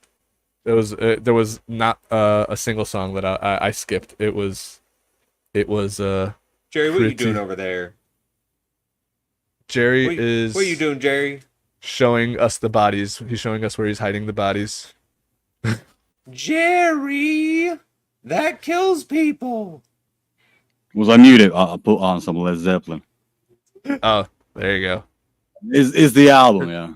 Yeah. 7-9, yeah. Oh yeah. I see it now. I had a craving that only human hands could satisfy. Giggity. Okay, yeah. Hell yeah. So that's a perfect transition. We'll say our Get last some thoughts lead in about our this one. veins. Wait, no, that's Get poison. some- Shit. Lead in our veins. Oh, you can't transition then detransition. Jeez. You know what? It's I'm confused. 2024. You can be a fucking cat. You can kill yourself. Oh shit, you can come back alive. But hey, Exactly. I could do. Let's just call it the Hindenburg. Let's go. Well, that will be it for this one. This album, freaking amazing. I couldn't recommend it enough. If you are a fan Great of choice. reggae, it was Gino, good choice. I'm surprised I was able to finally pry something out of you that wasn't Ninja Sex Party related. Like after you said I need a calm one that's not those, I'm like, I have to focus. I have to really think about this because like literally Calm to Me is like Linkin Park or like stuff like that, and then I'm like, oh. Right on. I'm glad you searched your inner demons, your outer demons. I don't know. And hell yeah. And we got BD Jake saying shout out to R21D's new logo, and like the stream nerds. Right on. Hell yeah. And then let's move on. Last but not least, let's get the lead out, baby. Freaking awesome. I got the let out. Led Zeppelin 4, 1971. Bro, what a fucking like perfect album. It's 8 songs. Each fucking track is like It's a banger every time. it's so bad. everything. We could literally go down the list of songs and just be like, I start on B though. you start on B side?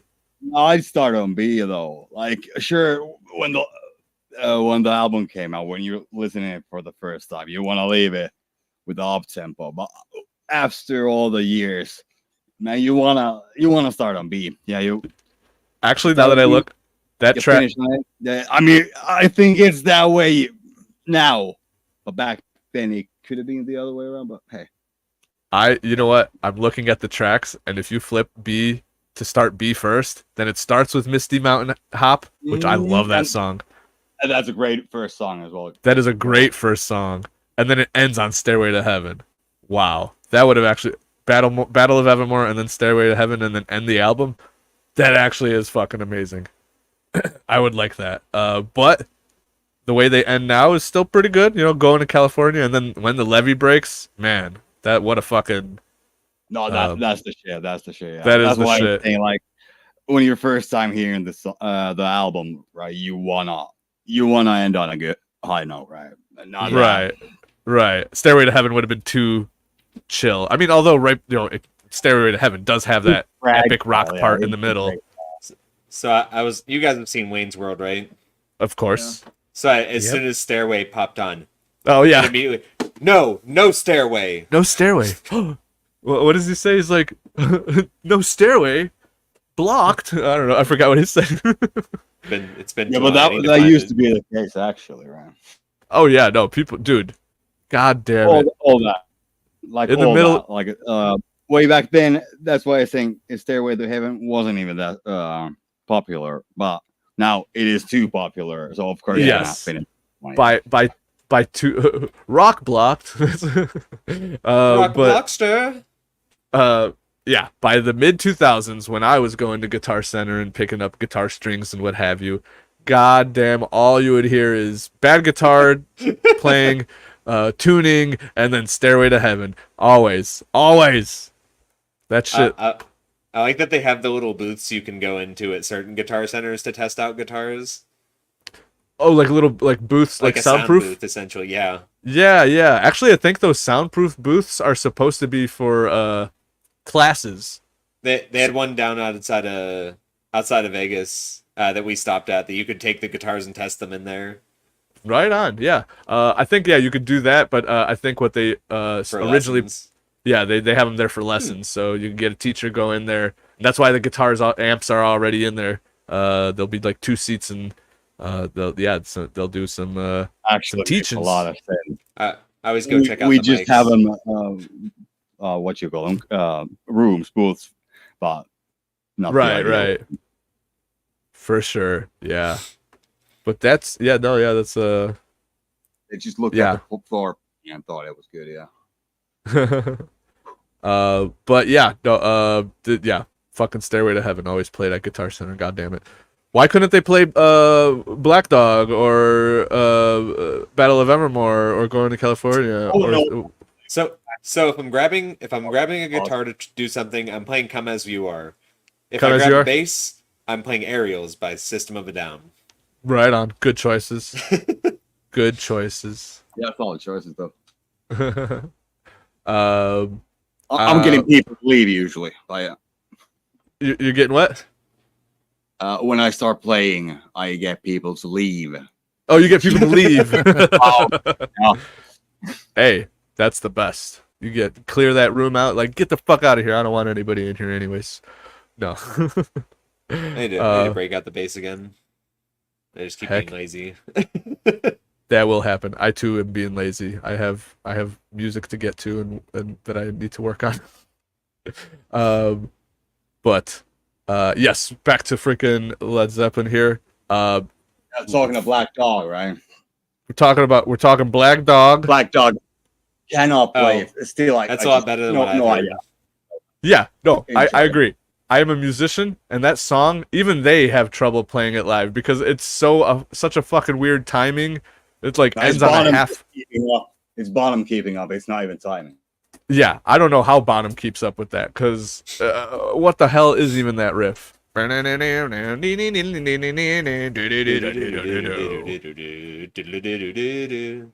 Yeah. Hell yeah. Fucking So, hey mama. 9 notes, 7 notes, 9 9. Hey, mama. There you go. Damn, Gino. Fucking, he's gonna start the next Led Zeppelin cover band. Speaking of Led Zeppelin cover bands. Oh, sorry, Jerry, you're cutting off again? Damn European internet. Yeah, I was, but Gino wasn't like right on the notes. Oh, right. I was gonna say, speaking of Led Zeppelin cover bands, are any of you fans with the modern day Led Zeppelin band, Greta Thunberg? No, Greta Van Fleet. Okay, I was like, Greta Thunberg, is she getting What? mad at them over the environment? No, Greta Van Fleet. I never really listened to them. They're just like, to me, I'm like, damn, these guys sound just like freaking Led Zeppelin. But now there's like, now they're just a meme.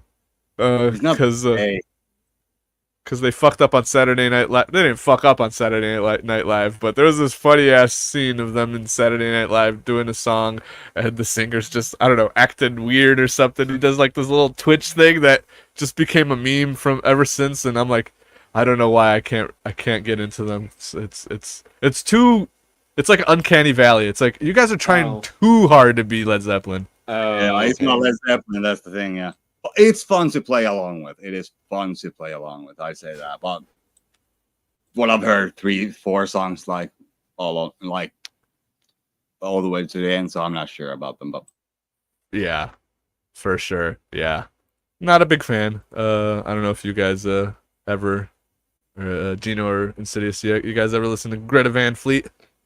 Can't say that I have. No. Look up Greta Van Fleet SNL meme, and that's all you need to do. All right, I'll do it right now. I think I'll play it. Let me see if that's what comes up. I don't. You know what? I'll see if I can find the video. I won't play the audio, but y'all will see. I found You're the One live on SNL. Let's see if the meme, because I've seen people like make fun of it. Oh, okay, yeah. Okay, I kind of found something here. Uh-oh.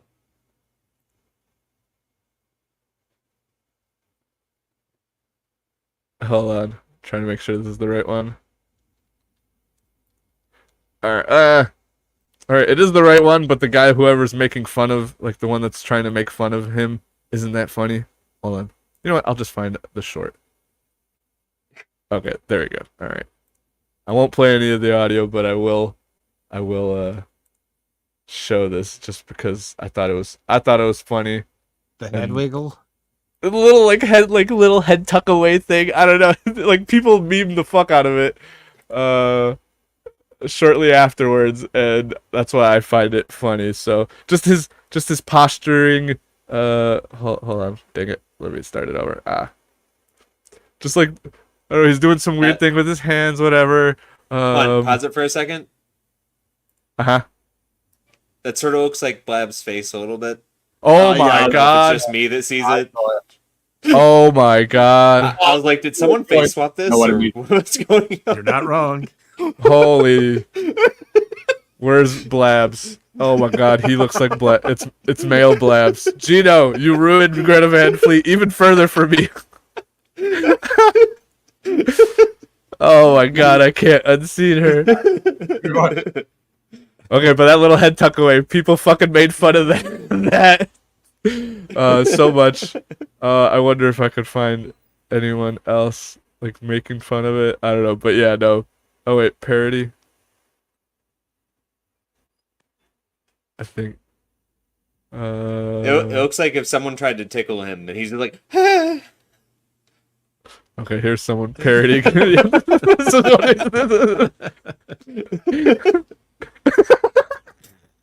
That's pretty good. Alrighty, yeah, no. So that's a little sidetrack there. That's modern day Led Zeppelin, Greta Van Fleet, and their fucking goofy head tucking away goofiness. Yeah, I don't know. Anyways, back to Led Zeppelin, the real fucking kings here.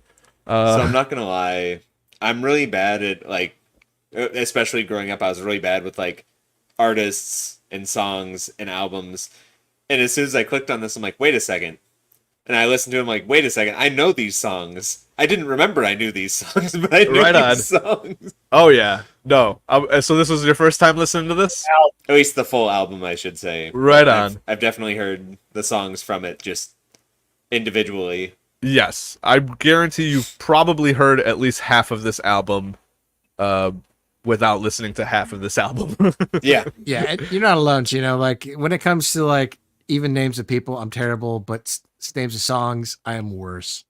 Like forget about it.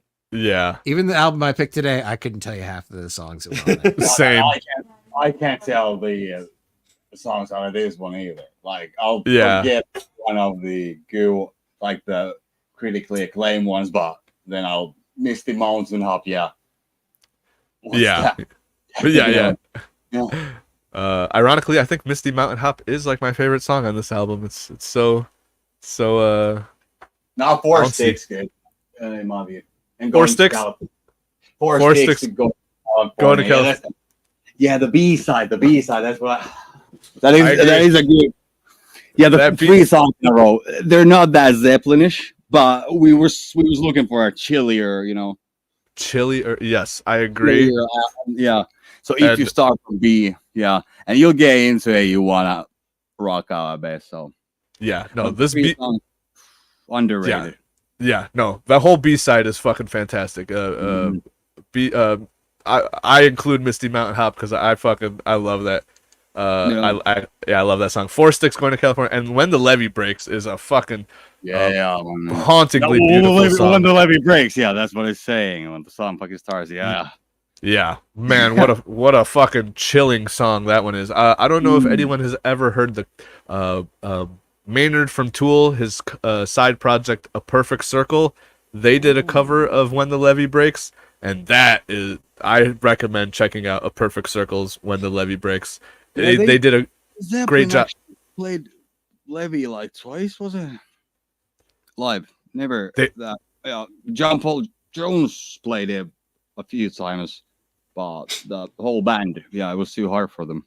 Oh, interesting. Yeah, he used like three slide guitars and a lot of sliding. But there's no bass. They can't play bass on stage without someone else coming in. Right. Yeah, Tom Paul Jones is on slide guitar and Jimmy Page is on lead guitar. So. For sure, it was too much. It's a bit difficult, that one. Yeah. They overproduced and don't have enough people to play it live. Bonham is dead, so that's half of it gone. So. Yeah, there's no reason for it anymore though. I mean, like Jason Bonham, he did well, but it's not such a good song if it's just basic beat. His son, right? Yeah, he's on the Celebration Day DVD. Yeah, his son. It was good. It was good. Yeah, but he's a righty. He's a righty. Bottom was a lefty, or John was a lefty. Yeah, and a righty. All right. Yeah. So I mean, you can't emulate that. Well, you can. Just don't play it right. You can't copy John Bonham. Fucking legend that he is. I don't know if anyone remembers, or has anyone ever seen the show Freaks and Geeks? Vaguely. I remember it. I don't know the actual premise of it. Okay. I never watched it, but I know it. Yeah, everybody, a lot of famous people. Like this was Judd Apatow, who did a bunch of comedy.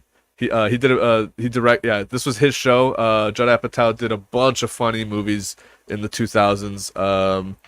Too many to fucking name. Hold on, let me. Everybody would fucking. Actually, Judd Apatow was roommates with Adam Sandler, and so he did Knocked Up. This is 40-Year-Old Virgin. Super Bad. Pineapple Express, Forgetting Sarah Marshall. So pretty much Forgetting Sarah Marshall is great. Yeah, so the whole 2000s era, if you one of those, Super Bad, fucking like I said, 40-Year-Old Virgin. Yeah, so like everybody knows those. But this was his first show, Freaks and Geeks, had a ton of people who he later did in these movies. So a lot of the people in his movies, they were young kids in Freaks and Geeks. Okay. So Seth Rogen was in it. He was real young. Who's the other guy who got in trouble for Jonah Hill? Michael Cera? No. Pineapple Express with Seth Rogen. Who's the hunk? Who played James Franco? James Franco, that's the guy. James Franco's great. He's great, yeah. And so you got a young James Franco in Freaks and Geeks, and then the guy from Forgetting Sarah Marshall, who was also in. And I can. He's in the Muppets movie. Yes. I'm blanking on his name. Jason Segel. Yeah. Jason Segel, yeah. Okay, so I'm getting to there's a whole I'm building up to the fucking. So Jason Segel, when he's introduced in Freaks and Geeks, his character, it's about high school kids and just everyday life as a high school kid and stuff. And then Jason Segel's character is being zoomed in on under the bleachers, and he's getting stoned with his friends, and all you hear is him saying, his dialogue goes, "There is a God, man, but he died, and his name is fucking John Bonham." Or something like that. I may have butchered it, but it was something along those lines, and I love that scene. It's like, there is a God, and he plays drums for Led Zeppelin, and his name's John Bonham. Oh, you know what? Yeah, because I think this is supposed to take place in the 70s, so I think John Bonham would be alive. So I think I think the quote was, "There is a God. He plays drums for Led Zeppelin, and his name is John Bonham." And yeah, man, that drummer, he didn't play anything. No, the drums on Led Zeppelin are never like too crazy, but they're like just technical enough where people go. Even professional drummers to this day will be like, "Yo, like we had to like learn a lot Like just to play this shit." 15 years to get those. Hey, I'm so I bad believe at in it. God, man. I mean, yeah. One day I'll be there, maybe, if I don't die before. No, it is bedtime. But yeah, no, the John Bonham, yeah, I mean everyone in this band, down to the bassist, John Paul Jones, who was in the band that I chose for the second music book club, side project of Queens of the Stone Age, Josh Homme, and then you had Dave Grohl on drums and John Paul Jones, bassist of Led Zeppelin, in the band Them Crooked Vultures, which we covered on the which episode was that? I think it was the third episode of book club. That was Gabs' choice. Yeah. You gotta check out John Paul Jones when the levee breaks live, yeah. If you haven't. Oh So, man, when the levee yeah, breaks live, checking out John Paul. Yeah, check it out for sure. Led Zeppelin in general was like Tool. It was in the late 2000s to or late 90s to early 2000s. It was just that mysterious band that like you didn't really, they didn't have DVD, they didn't really have like video or DVDs of these tracks, and so FM, like they used FM. and so like yeah, just Led Zeppelin was just like back in the day, man, like they were like legendary status for like their mystery, you know, because you know they were had doing, no music videos focused on albums. Live They show foc- was their promotion, yeah, and FM Yeah. radio. yeah, exactly, and it was Like just the FM radio followed them, right? So they just broadcasted it. Yeah, it's Led Zeppelin tonight. It's $5 for tickets. If you're not there, yeah, you don't need to be here. right, exactly. $5 for Zeppelin, you're there. Yeah, you get to see something magical, and people say that, you know, they like in hindsight they kind of sucked live, but like the experience was just so you know, they played sloppy, but that's the kind of the charm of Led Zeppelin, and I do get it fully. The sloppy playing, yeah. So Yeah. they did like 30-minute solos per page, like 1 30-minute solo each gig. Yeah. yeah, for If you look at the lives, they're good. The sound, yeah. Not at least for today's standards, they're quite, yeah, long in the tooth. for sure, man. And so yeah, go ahead, Jojo. So I'm jumping back a little bit, but speaking of Dave Grohl, I thought of a good idea for the next movie you should do. Okay. It's a Foo Fighters horror movie. Oh, that one that came out. Yeah, I forget what it's called, and it's gonna bug me, but they have an album that ties into that too. Is it? Oh man, didn't it not age well? Because Dave Grohl Oh, no. kills the drummer in the movie, and the drummer I died. haven't seen the movie, but I Okay. just remember seeing clips of it, and I'm like, I know there's an album that tied into that too. Gino, I'm gonna force you on the book club, and we'll watch it for the first time together. Oh man, but no, I remember shortly after that movie came out, the drummer of Foo Fighters, Taylor Lautner, I think his name is, passed away, and like in the movie, Dave Grohl kills him, and it's like, oh, that didn't age well. That doesn't look good. Yeah, but yeah, that's funny. I was But yeah, have you ever done a book club with a book? we haven't done book club yet. Next week, That's the yeah, I was about to say. Yeah, Thank next you. week. Thank you for the segue there, Jerry.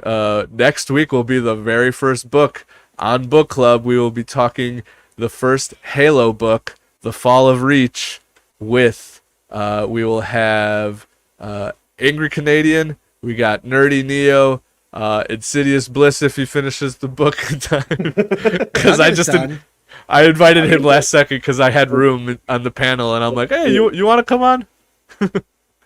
I'll get to been it. a They're reach. nerds enough. Right on. What was that, Jerry?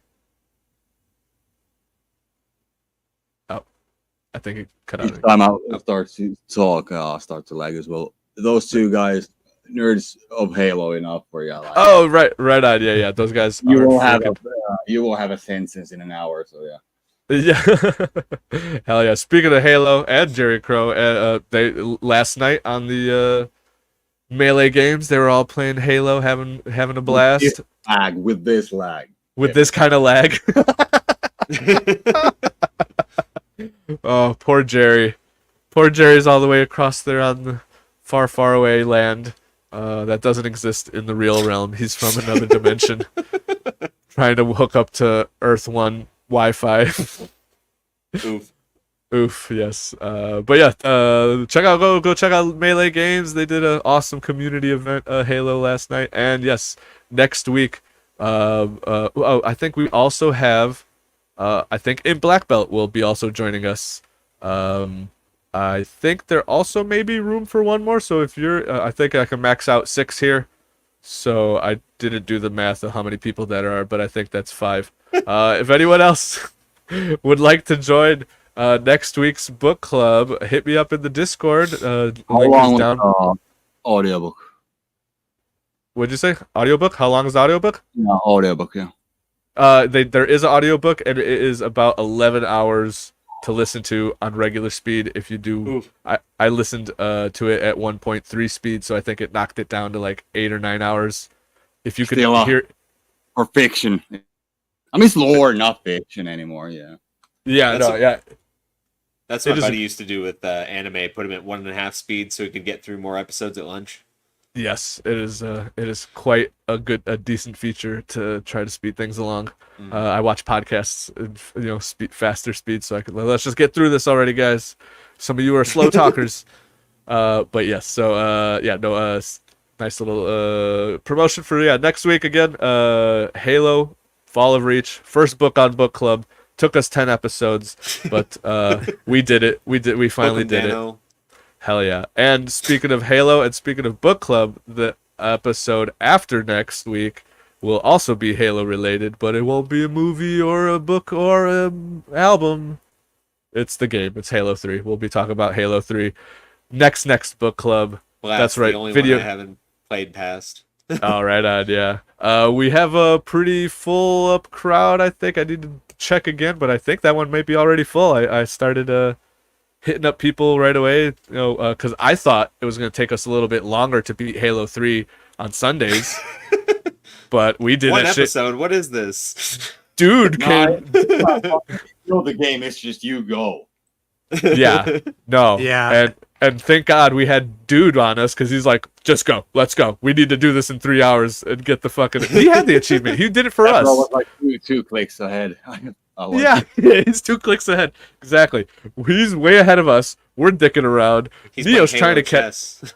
Yeah, Neo's trying to catch up because he's like, I need to prove that I also am a achievement chaser. Me and Insidious are dicking around, just shooting at each other, farting around, getting 12 kills a fucking level. But it was a blast. I had so much fun, and I actually kind of need to rewatch that stream because I had so much fun with the gameplay that I don't even remember the fucking storyline at all of 3.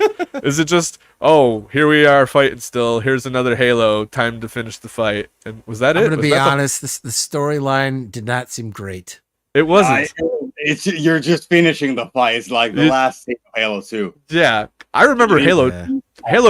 Halo 2's storyline was way more Yeah, Halo deeper 2 and is interesting. great. Great story. Even 1, because 1's where you're like, oh my god, this is the setup. This is all fun. Yeah. We're digressing. We're so far off the beaten path of this conversation. I'm looking at the Led Zeppelin album. And I'm like, here we are talking Halo. It's all about Halo 5's Hammerball. Ooh, Halo 5. I have not played that one. But oh wait. Checking at chat. JB said earlier, never too crazy, except at the time he busted out Moby Dick for 12 minutes. I know, this dude. Literally, Moby Dick, the song. That is a Oh, okay. song. And that is like, there's like a 12-minute solo. Or not 12-minute, but like 6-minute, half of the song is a drum solo. Live Dang. and on the album. Ooh. So Led Zeppelin is just legendary. They have such a status. Like I kind of wish I was alive during the height of Led Zeppelin just to experience what it was like to be like. Interesting stat for you. Led Zeppelin at its height is now. Yeah, that's funny. Yeah, Yeah. it actually is one of the most popular actual bands because Yeah. one's listening. any new music there, I'll just listen to Zeppelin then, because they're not listening to any pop. Yeah, so Zeppelin's up there, really up there, especially in the States and a few parts of Europe. That's true. I could agree to that. Yeah, albums have gotten so shite, bands have gotten so shite that people are just going back and listening to the good old stuff, which is what we do here on Book Club. We don't talk anything new, not really. Except for Ninja Sex Party sometimes. Except Ninja Sex Party sometimes. That's right. I mean, we will do newer stuff if it's good. I'm not gonna review unless there's a theme. I have had an idea. I'm gonna start doing troll themes. So it's like, all right, pick a movie that either you love and you think other people will hate, or you hate and you think everyone will. Basically, yeah, I'm gonna do the opposite. Pick a movie you hate and that you think everyone will hate, or one that you love. But like I did to Neo. Yes, like you did to Neo. Yeah, how we loved Buckaroo Banzai and he hated it. Yes. Let's do The Ringer. Yeah, shaft movement. Wait, The Ringer with fucking Johnny Knoxville. Johnny Knoxville, yeah. I love that movie. I know. So that wouldn't count. That wouldn't qualify. You need to try to get people that would hate the movie. Like, I would choose Biodome, but I think people love Biodome. Some people hate Biodome. Who doesn't like Pauly Shore? Right? What was that, Jerry? I'll just pick The Notebook, right? Yeah, there you go. He nailed Jones's it. Diary. Bridget Jones's Diary. There you go. Rom-coms for dudes specifically. Oh, that would be great. Yeah, I would love to do a troll. And then same thing with albums. We could troll people with albums. I'll choose Saint Anger by Metallica because I love that shit. I'll do it for me, yeah. I'll do it for Jerry. He hates audio snobs like us fucking go crazy at the sound of the snare. That snare, it sounds like you're hitting a garbage can. Yeah, that noise that he just made. Migraine inducing. You want to go there where Lars says, I just fucking kick him in that. You're a better snare drum. You're a better. Oh yeah, no, that the rest of the album. I unironically really love Saint Anger except for the snare. Like, if they could literally edit that snare out, that would be a really good album for me. But yeah, that snare ruins everything on the drums. It's so bad. The drums itself, the kick, all of the drums sound really, really bad. They need to just redo the drums, but I would actually love that album if they just redid the drums. Jesus Christ, it was so bad. So stepping back to this album for a second. So whenever I look up the... that's what I'm here for. Thank you. No, but looking up, so all the albums I've looked up for listening to for this series, I've been using Google Play or YouTube Music, and this actually has a remastered version. Oh yeah, it's better. I was like, so that's the first one that popped up. So like, listen to this version, sure. Yeah, I think they actually remastered all their albums recently. I think Jimmy Page himself, the guitarist. Yeah, I actually, all the vinyls that I bought, I think I have 1 through 4 actually. I need to get Houses of the Holy and I think a few other ones, Physical Graffiti, or not Physical, is it Physical Graffiti? Yeah. Kuda. And Kuda. I think, 1 and 2. yeah, I think I got 1 through 4 and all of those on the on vinyl, and it said on the sticker, remastered by Jimmy Page, the guitarist himself. So yeah, a lot of these had re-releases and as of recently remasters. Yeah, you'll find a lot of those old classic albums have been remastered at least recently. I've seen a bunch in the last like 8 years or so, like since 2016. And they're alive at least a few more 5 years or something. So yeah, they like to remaster shit every like 10 years, honestly. Yeah. Jimmy Page can't play anymore. He's yeah. I mean, he barely could play back then. That's why people were like, he was so sloppy. But now he's sloppy and old. I can't wait. NSP is actually having a digital concert this summer. Oh shit! And also they're releasing their 15th anniversary album. Nice. Ninja Sex Party. Yeah. Good stuff. I'd be interested to digital, if it's a digital concert, perhaps a Discord watch party. Yeah, I think it's like $5 for a ticket. Okay, yeah. Dude, actually, in the height of COVID, that was actually pretty cool when they'd sold tickets and let you watch like an exclusive concert. I actually cheekily screen recorded a couple of those, so I have some saved. Fuck you guys. Well, Stop That's me. actually when NSP released their acoustic album. Oh, go ahead. Sorry, Jerry. Sorry, Jerry. You were breaking off. Catching up. The mute button is on the fucking page. I got the. Oh, the mute. I hate it. I'm pressing caps. Where are the? Yeah, but anyway, yeah. Slash is gonna have a gig in like what was it? An hour or two. I gotta get the link. It's 20 Oh, bucks. no though. shit. Like, yeah, but 20 bucks for a fucking stream. Suck my fucking dick, right? Oh man, What the yeah, fuck? yeah. 20 20 bucks. bucks is. It was $5 for Zeppelin live. I'm like, okay. Yeah. Am I getting the fucking CD at least? Nah, you're not getting CDs. $20 more. Hell yeah. All right, real quick. Favorite track on this album? Yeah, Levy, but I was about to tell about rock and roll, and it's been one of my favorite songs since I was 8 years old when I saw Kiss first, because it's the song that Kiss starts there. Right. Yeah, each and every time. So I've actually adopted that as well. But yeah, that's all what I like had to say about the song. I mean, it's a classic. It's a classic as well. It is. Isn't it? Yeah.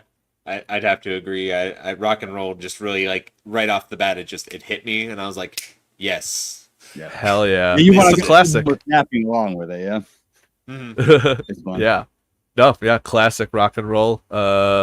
I hear it on the radio every day. Fucking every time I turn on the classic rock station, rock and roll plays. Stairway to Heaven always plays. But man, yeah, I think Misty Mountain Hop may be my like low key favorite one, just because I don't know, something about it's just No, fun. Slash is on 16 minutes. Slash is on in 16 or 60? 15 minutes. 15 minutes. 15 Let's go Slash. minutes. Could Slash still play, or is he check old if too? I'll check if I can share it on the fucking theater though. Right on. That'd be cool.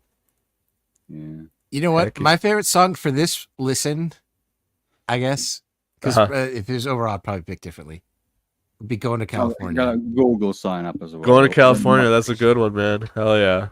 Yeah, it's one of the songs when you're like have listened to it, and then one time man, this song is actually quite fucking good. Oh, yeah. Exactly. Yeah, really like zoom into it, and it's a good song. It's just not that powerful. There's not that much going on. It starts out, acoustic guitar, more light. Definitely, like this is chill in the sense of like walking through your garden kind of chill, like, and then it gets kind of a little eerie with some of like the vocal and chord progressions. But yeah, man, what a just like very nice acoustic arpeggiated guitar, like classic guitar. I don't know if it's classic or just acoustic, but yeah, I think it's 12-string mandolin and electric on top. Yeah. They used weird things back then. But whatever got you the sound, because you didn't have so much distortion and shit. You actually had to like double up your tracks and like think about it. Yeah, for sure. Hell yeah. Yeah, no, great choice. Like honestly, all these songs, I think you were saying acoustic guitar and mandolin and stuff like that, and but no, yeah, for like all these songs are all bangers. Battle of Evermore, Four Sticks, dude, every fucking song on here. There's only 8 songs. No, there's 2 songs. There's just 2 songs. There's A and B. I think I'll like more. Yeah, Ace up here. I mean, Black Dog Rock and Roll classic, but I've heard them a million times. But I've heard when the lady breaks out 1,000,001 times, but still, it's just bottom, straight up fucking bottom in his fucking essence. You can't beat it. Oh yeah. That's what you want to hear when you hear like real heavy fucking rock. And when they say this is heavy, that's what I mean. This is heavy. This isn't fast. This is fucking heavy. Yeah, no, yeah. When the levee breaks is definitely like a slow down tempoed, but just oof. Just the What do you slide think about guitar. when it like starts the ladder song? They go from A sharp minor to A major. It's a weird fucking change. It Yeah, breaks up everything, and the tempo just kicks up. I mean, it's heavy as well. yeah. Mhm. Oh yeah, and yeah, that key change. It sounds very like kind of dark and mysterious at first, and then it kind of like bright. Back to there's the major, and then back to the minor. It's like oh But man, it's still at the same time. I'm saying it's obese. That's what I'm saying. yeah, hell yeah, man, yeah. What a fucking what an album! Great choice, Jerry. And I am glad to have. Okay, choice, I'd say. I mean, not probably anymore my favorite, but it is the best album, bar none, bar none. Yeah. Yeah, like This is like the songs. Even if you think there's 2 songs or 4 songs or 8 songs, man, still, which album has more good songs? Like true. more, Like not filler, but like a real song. yeah, there's like no fat on this album. There's no fat to trim. You couldn't like there's no skippable songs really. I mean, And it's obese, but there's no gym. Yeah. it's obese, but there's no fat. Yeah. Yeah, you don't need to trim the fat because it's all good. It is all gravy. Hell yeah. it's all- Well, yeah, no, shit, man. Yeah, there's not much more to say about it. It is the legends themselves, Led Zeppelin, man, and I'm kind of It'll stoked go to. down like the Led Zeppelin is where the name comes from. So it'll fall down. Yeah, that's the point. Yeah, There that you go. won't work. There you go. I Yep. think This Jimmy Page was with the Yardbirds, and one of the guys in there said, "Nah, that'll go down like a Led Zeppelin." yeah, that's funny. Well, Yeah. this album will go down in history faster than a Led Zeppelin. There you go. But no, yeah, I'm actually excited to finally have Led Zeppelin on book club. It should have been Led Zeppelin should have been long time coming. Led Zeppelin should have been on episode 1, but there's just That's too why many. I'm here. You gotta sometimes give a little nudge. There you go. I appreciate that very much, Jerry. Fucking legend. Alrighty. Well, that will do it for a book or that album. I guess we can now do some outros and get everybody on with their day. Heck yeah. So let's freaking get that out of there. Get that out of there. Awesome fucking album choices. Everybody go listen to all of them.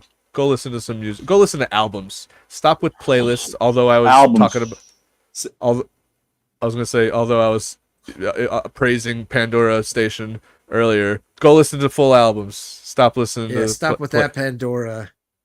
I mean, We're Pandora's opening up Pandora's box here. still pretty good. I still recommend Pandora for the playlist, but I recommend Spotify for the full albums because you get all your albums. I'm not. I sound like I'm fucking. Spotify, you get albums, podcasts, Maybe true crime stories. Yeah, maybe someday I will be sponsored by both Spotify and Pandora. They could compete for advertisements here on Book Club because they want to. They definitely want to be. The viewership has been intense tonight. Was it peaking at 10? Yeah. There's been a decent amount of people. Hell yeah. It's it peaked at like It peaked all over the place. It's not telling me peak. Okay, but I appreciate the fucking chat so much. Y'all are awesome. Big ups to everyone who popped in. Amin Ra, JB, Static, DJ for a little bit. DJ, the panel, you guys here on the panel, and BD Jake. Big ups to everyone popping in and hanging out. I greatly appreciate it, and big ups to you guys and you guys for coming out. I greatly appreciate you guys spending some, chatting some music. I always love talking music. Not enough people Not enough people talking about music. Everybody talking about Star Wars these days. I'm like, there's so much better stuff to talk about. Well, that's because you can't say bad shit about music. You can say bad shit about Star Wars a lot now. I could say bad shit about bad music, but That's fair, but no, yeah, You wanna exactly. have a Nobody. book club of rap music next week or something? We can talk shit about music if, Hell, if hell that's yeah. what you desire. It's just up to you. Hell You didn't have the country episode. Oh yeah, I gotta do. no, That'll be no, the troll. I'm kidding. That'll be a Mm. troll episode. Does Uh, Nickelback count? No. Taylor Swift does count, and what was who can play Rihanna? Yeah, Rascal I Flats. think either. Yeah. Oh no. Yeah, let's would- bring Rascal Flats. Let's go. Oh no.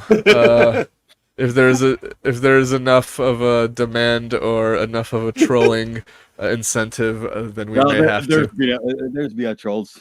There's gonna be trolls somewhere. There's I be can a feel it in trolls, the. eh? Oh no. Anyways.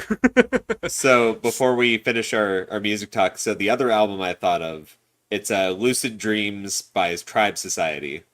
Okay.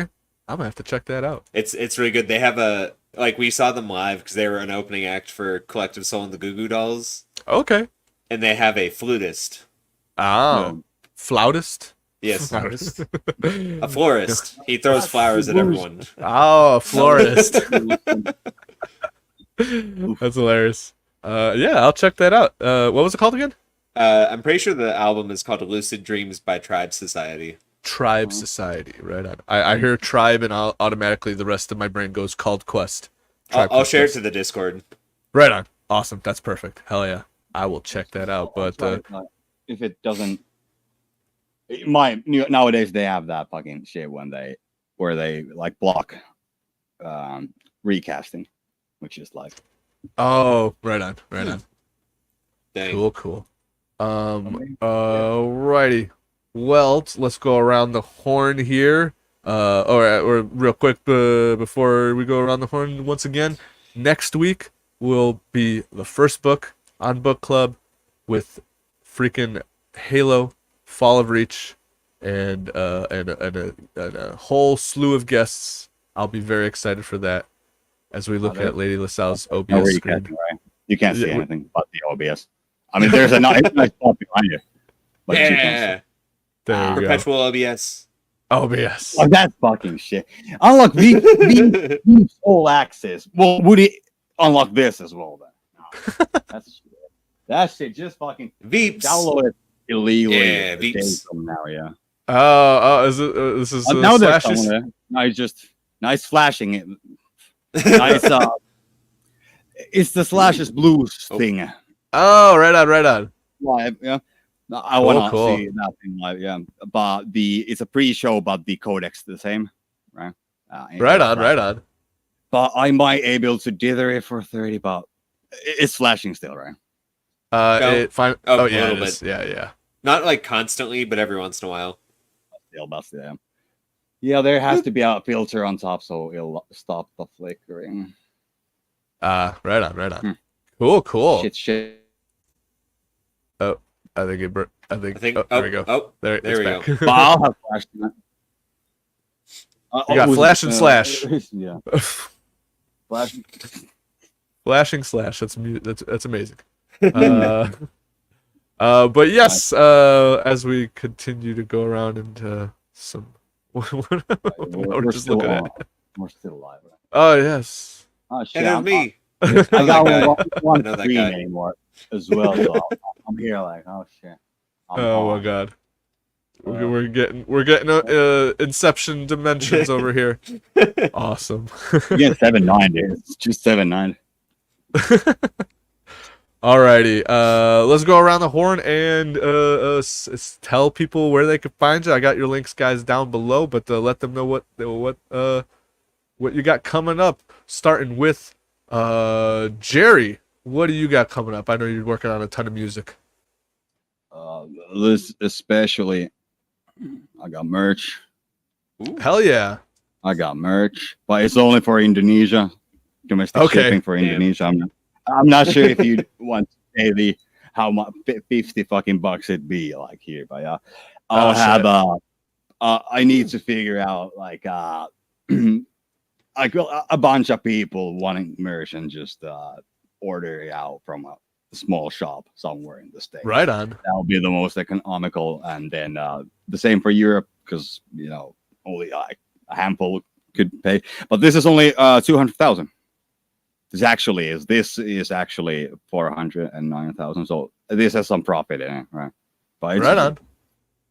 Yeah. Next up, ads for them. So the ad will point to this place. Good stuff. And I'll point that ad only to Indonesian females a bit younger, because these are hijabs, right? Right on.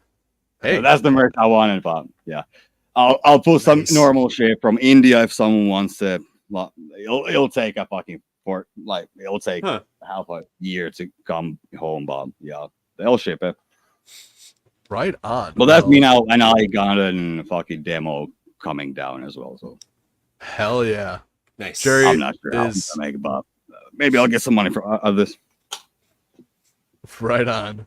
Right on. Well, Jerry's been killing it. Fucking go check out his YouTube. Link is down below. He's been making hella music, improvised jam sessions and stuff like that. It's good stuff. It's all over the place, just like Jerry, and I love it. And hell yeah, everybody go check him out. Error 404, Yeah. page is not loading. Yeah, actually. Alrighty, Oh, and or is it trying to show us something else? Jerry, what are you trying to do? Oh, there you go. Yeah, check Oh, out it's YouTube. his His videos. channel. Here's my That's video. right. Yeah, There we go, there we go. Just to show that Gibson on it. Yep. Oh, there you go. Yeah. There you Yeah, and links down below. go. Fuck yeah. And yeah, it was a blast, Jerry. Thank you for coming on and talking some We gotta some do that awesome another time for sure. Another for topic. sure, man. Hell yeah, it was a blast. Even with the outer dimensional Wi-Fi that you use. Yeah, and the thing is, they're saying to me that this is. I'm saying the fucking 30-year-old fucking shit worth 10 times better.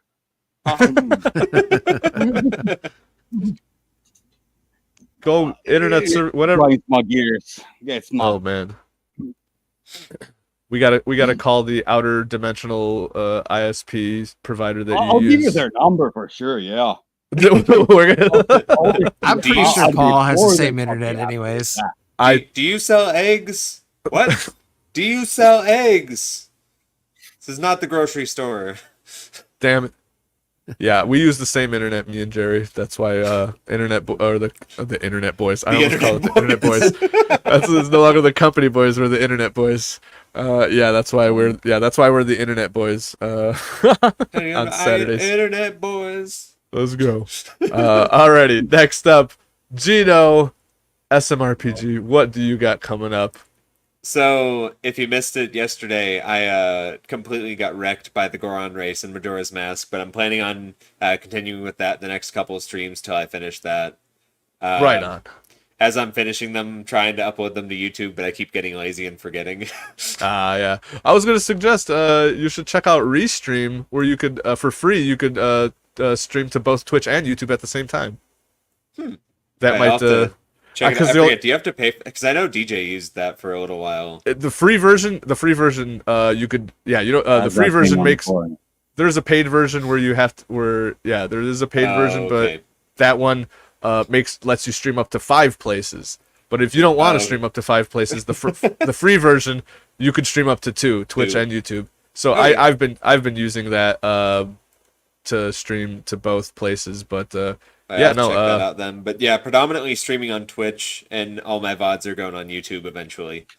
right on. Yeah, I keep kicking myself because like I mostly watch streams on mobile, and I don't get the notifications for when people are on mobile, or I don't check Twitch often. So Okay. by the time your streams end, I'm like, oh no, I missed it already. Damn it! But on Yeah, YouTube, I regularly see who's live and all that. So I can make a really good video out of how many times I just started screaming at the Goron race yesterday. It was so bad.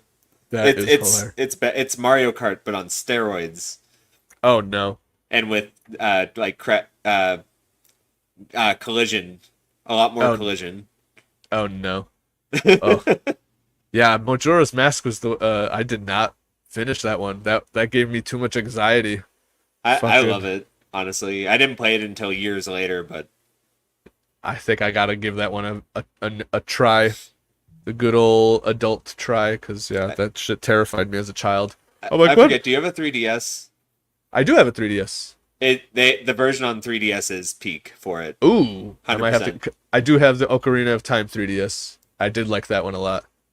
Yeah, I'll have to get the They did Majora's even Mask better one. with Majora's Mask on it. Hell yeah. Heck yeah. Well, everybody check out Geno. I have his Twitch down below. I'm gonna after this I'm gonna add your YouTube.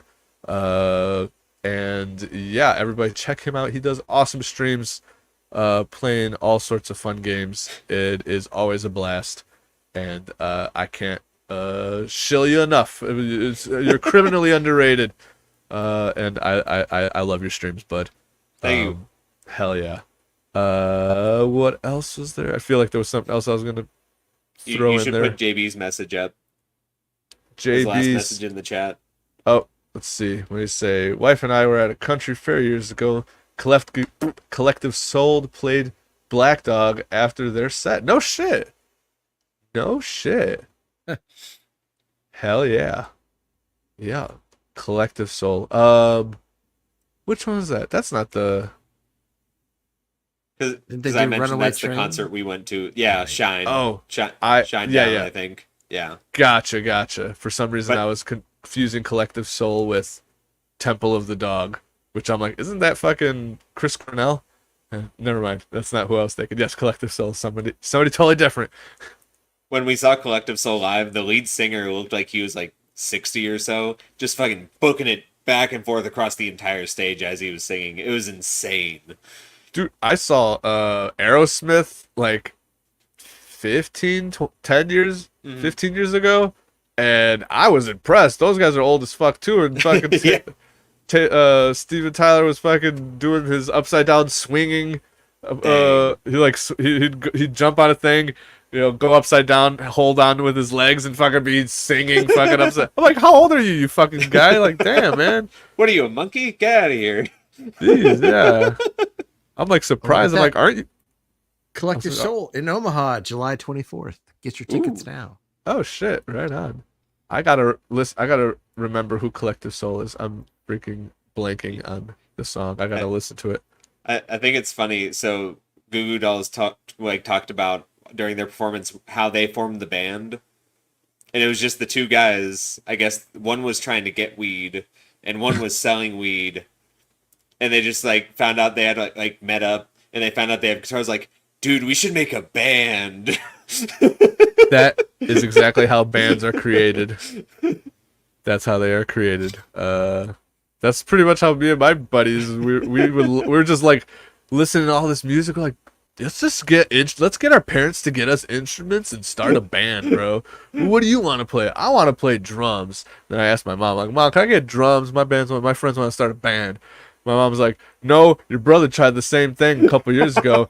We got him a guitar, and that's just sitting in the basement. You want to play something? Go play the guitar that he doesn't play anymore.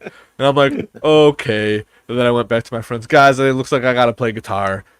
So we had to, based on what our parents would allow us to have is how we started a band. That's how that goes. That's really cool. But continuing outros, because even the outros get sidetracked here. My partner in crime, executive producer on this channel, Insidious Bliss, what do you have / we have going on coming up? So I think we have Friday. I don't know if we're gonna play Grounded. That's always That's all on me. I work late. I've been working really late these past few weeks, and that's why my weekday gaming streams have been kind of MIA. But I am gonna at least try to wake up early for Grounded tomorrow. And I don't even need to wake up early. Early to me during the week is fucking 5 p.m. I literally woke up at 5 p.m. today. And I Tomorrow- think Shredder's tomorrow's Revenge Thursday. with Carl on Friday. Shredder's. That's right. DJ and Carl will be playing Shredder's Revenge on Friday night. and I think we lost Jerry. And Is that crossplay? I think it is. It is crossplay. It's also, if you have Amazon Prime, I think it's free on Prime right now.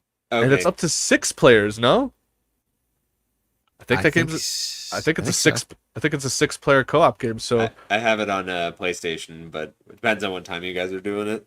I think it's in the evening. So yeah, you might be able to join us. Okay.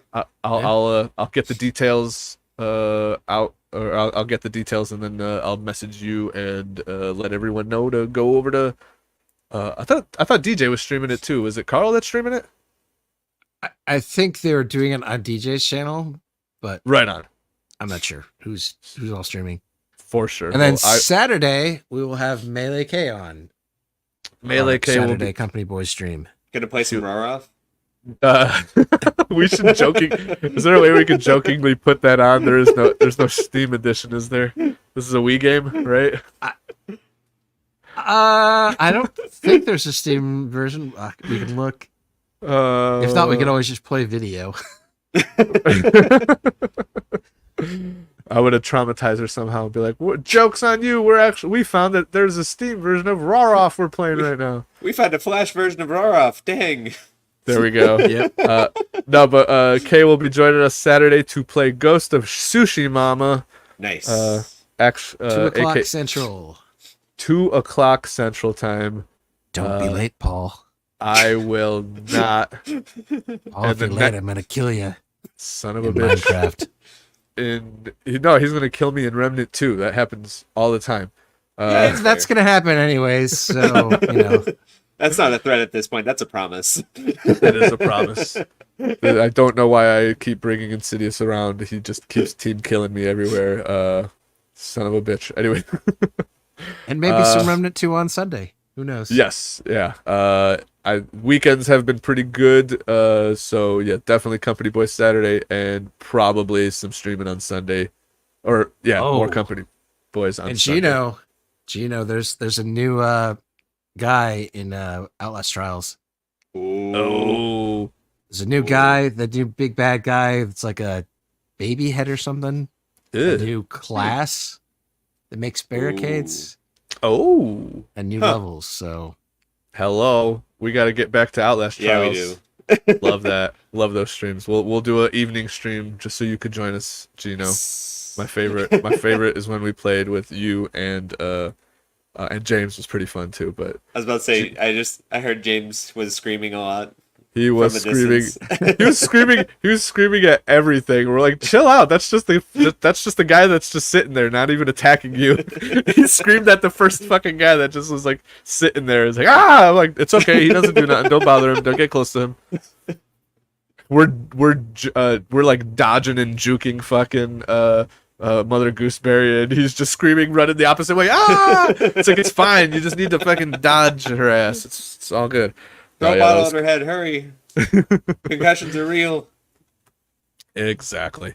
Yes. And as far as me, I got Beelzepub Friday night, Saturday morning, midnight Pacific time, 2 a.m. Central time, with the boys. And I think Kay will be on again Friday. So me and Kay both will see each other Friday night, and then again like 12 hours later. So there's that. And yes, so we'll try to do some Grounded on Friday. Hopefully I don't, work too late. And tomorrow's Thursday. I do need to get back to something. I'll see if I got time in the afternoon tomorrow. I'll get back to either Outward or Outer Worlds. What with what with friends? Golfing with friends? Golfing with friends. Or chained together with friends. Jesus Christ, that was still funny. I need to put that. We only did that I only streamed that to Twitch, but I need to re-upload our segment of chained together onto YouTube. That shit was so funny. I mean, Lethal Company, they added a car. Did you guys see that? There's a car in Lethal Company? They added a car. Wait, in Lethal Company? Yeah. We need to get back to Lethal Company. That's how the Company Boys was created. We were working for the company, being great assets. I miss that. Great assets to the company. Yeah. Hilarious. That's literally, it's funny how we literally came up with that just from that game because we're like, let's go back to the company. Like, we're company boys. Good times. Yeah, I'd be definitely down to revisit all those games. We're getting. I need to re-download R2 Modman. R2 Modman? What's that? Yeah, that's where we got. Well, that's where Oh, we had all the mods on from Lethal Company. I just never added them to this computer. oh, right on. Yeah, I still haven't played Paul it can modded. finally play with mods, yeah. I could play with mods. I could play with You can fog. see the fog. I'll be able to see the. Oh, I don't want to see the fog. I'm getting the old computer. I'm playing that shit on the old computer. That was way better. I wonder if they fixed that yet. That's funny. I got such an advantage overall, y'all. Anyways, continuing outros. I think that will be it. Once again, Real Book Club will be next week talking Halo Fall Reach, and then the week after that, more Halo on Book Club where we're talking Halo 3. Some people that said that they were down already. We got Melee games both coming back. Oh, Nerdy Neo said he couldn't do that one, but Angry Canadian said he might be able to come on.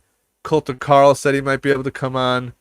And Imp Black Belt said I think he was coming on, which is funny because all of us just streamed Halo 3 within the last few weeks. Angry Canadian just finished it the same day we finished it. Nice. I think Colton Carl played it recently. Maybe I might be wrong, but I know Imp Black Belt literally just finished that game a couple weeks ago too, so I was just messaging everyone that I remember watching their streams, and I'm like, hey, do you want to come on next Wednesday? So that will be fun. First game on Book Club, and yeah, man, we'll I still got to figure out what will be on after that, but we'll see. So yes, thank you guys so much again. These outros have been lasting like fucking 30 minutes now. We lost Jerry, but Jerry, you were amazing. Thank you so much. Godspeed, and yeah, everybody, thank y'all very much for hanging around. Oh, this is the music I need to play well. No, not this one. Wrong one. There we go. Feeding the ducks. I wish I had I need an outro. Because I don't have an outro. So we're just going to wave at people and say goodnight. Thanks again, everybody. But then I got high. Thanks, y'all, for hanging out. Great show. And we will see y'all on the next one. Peace.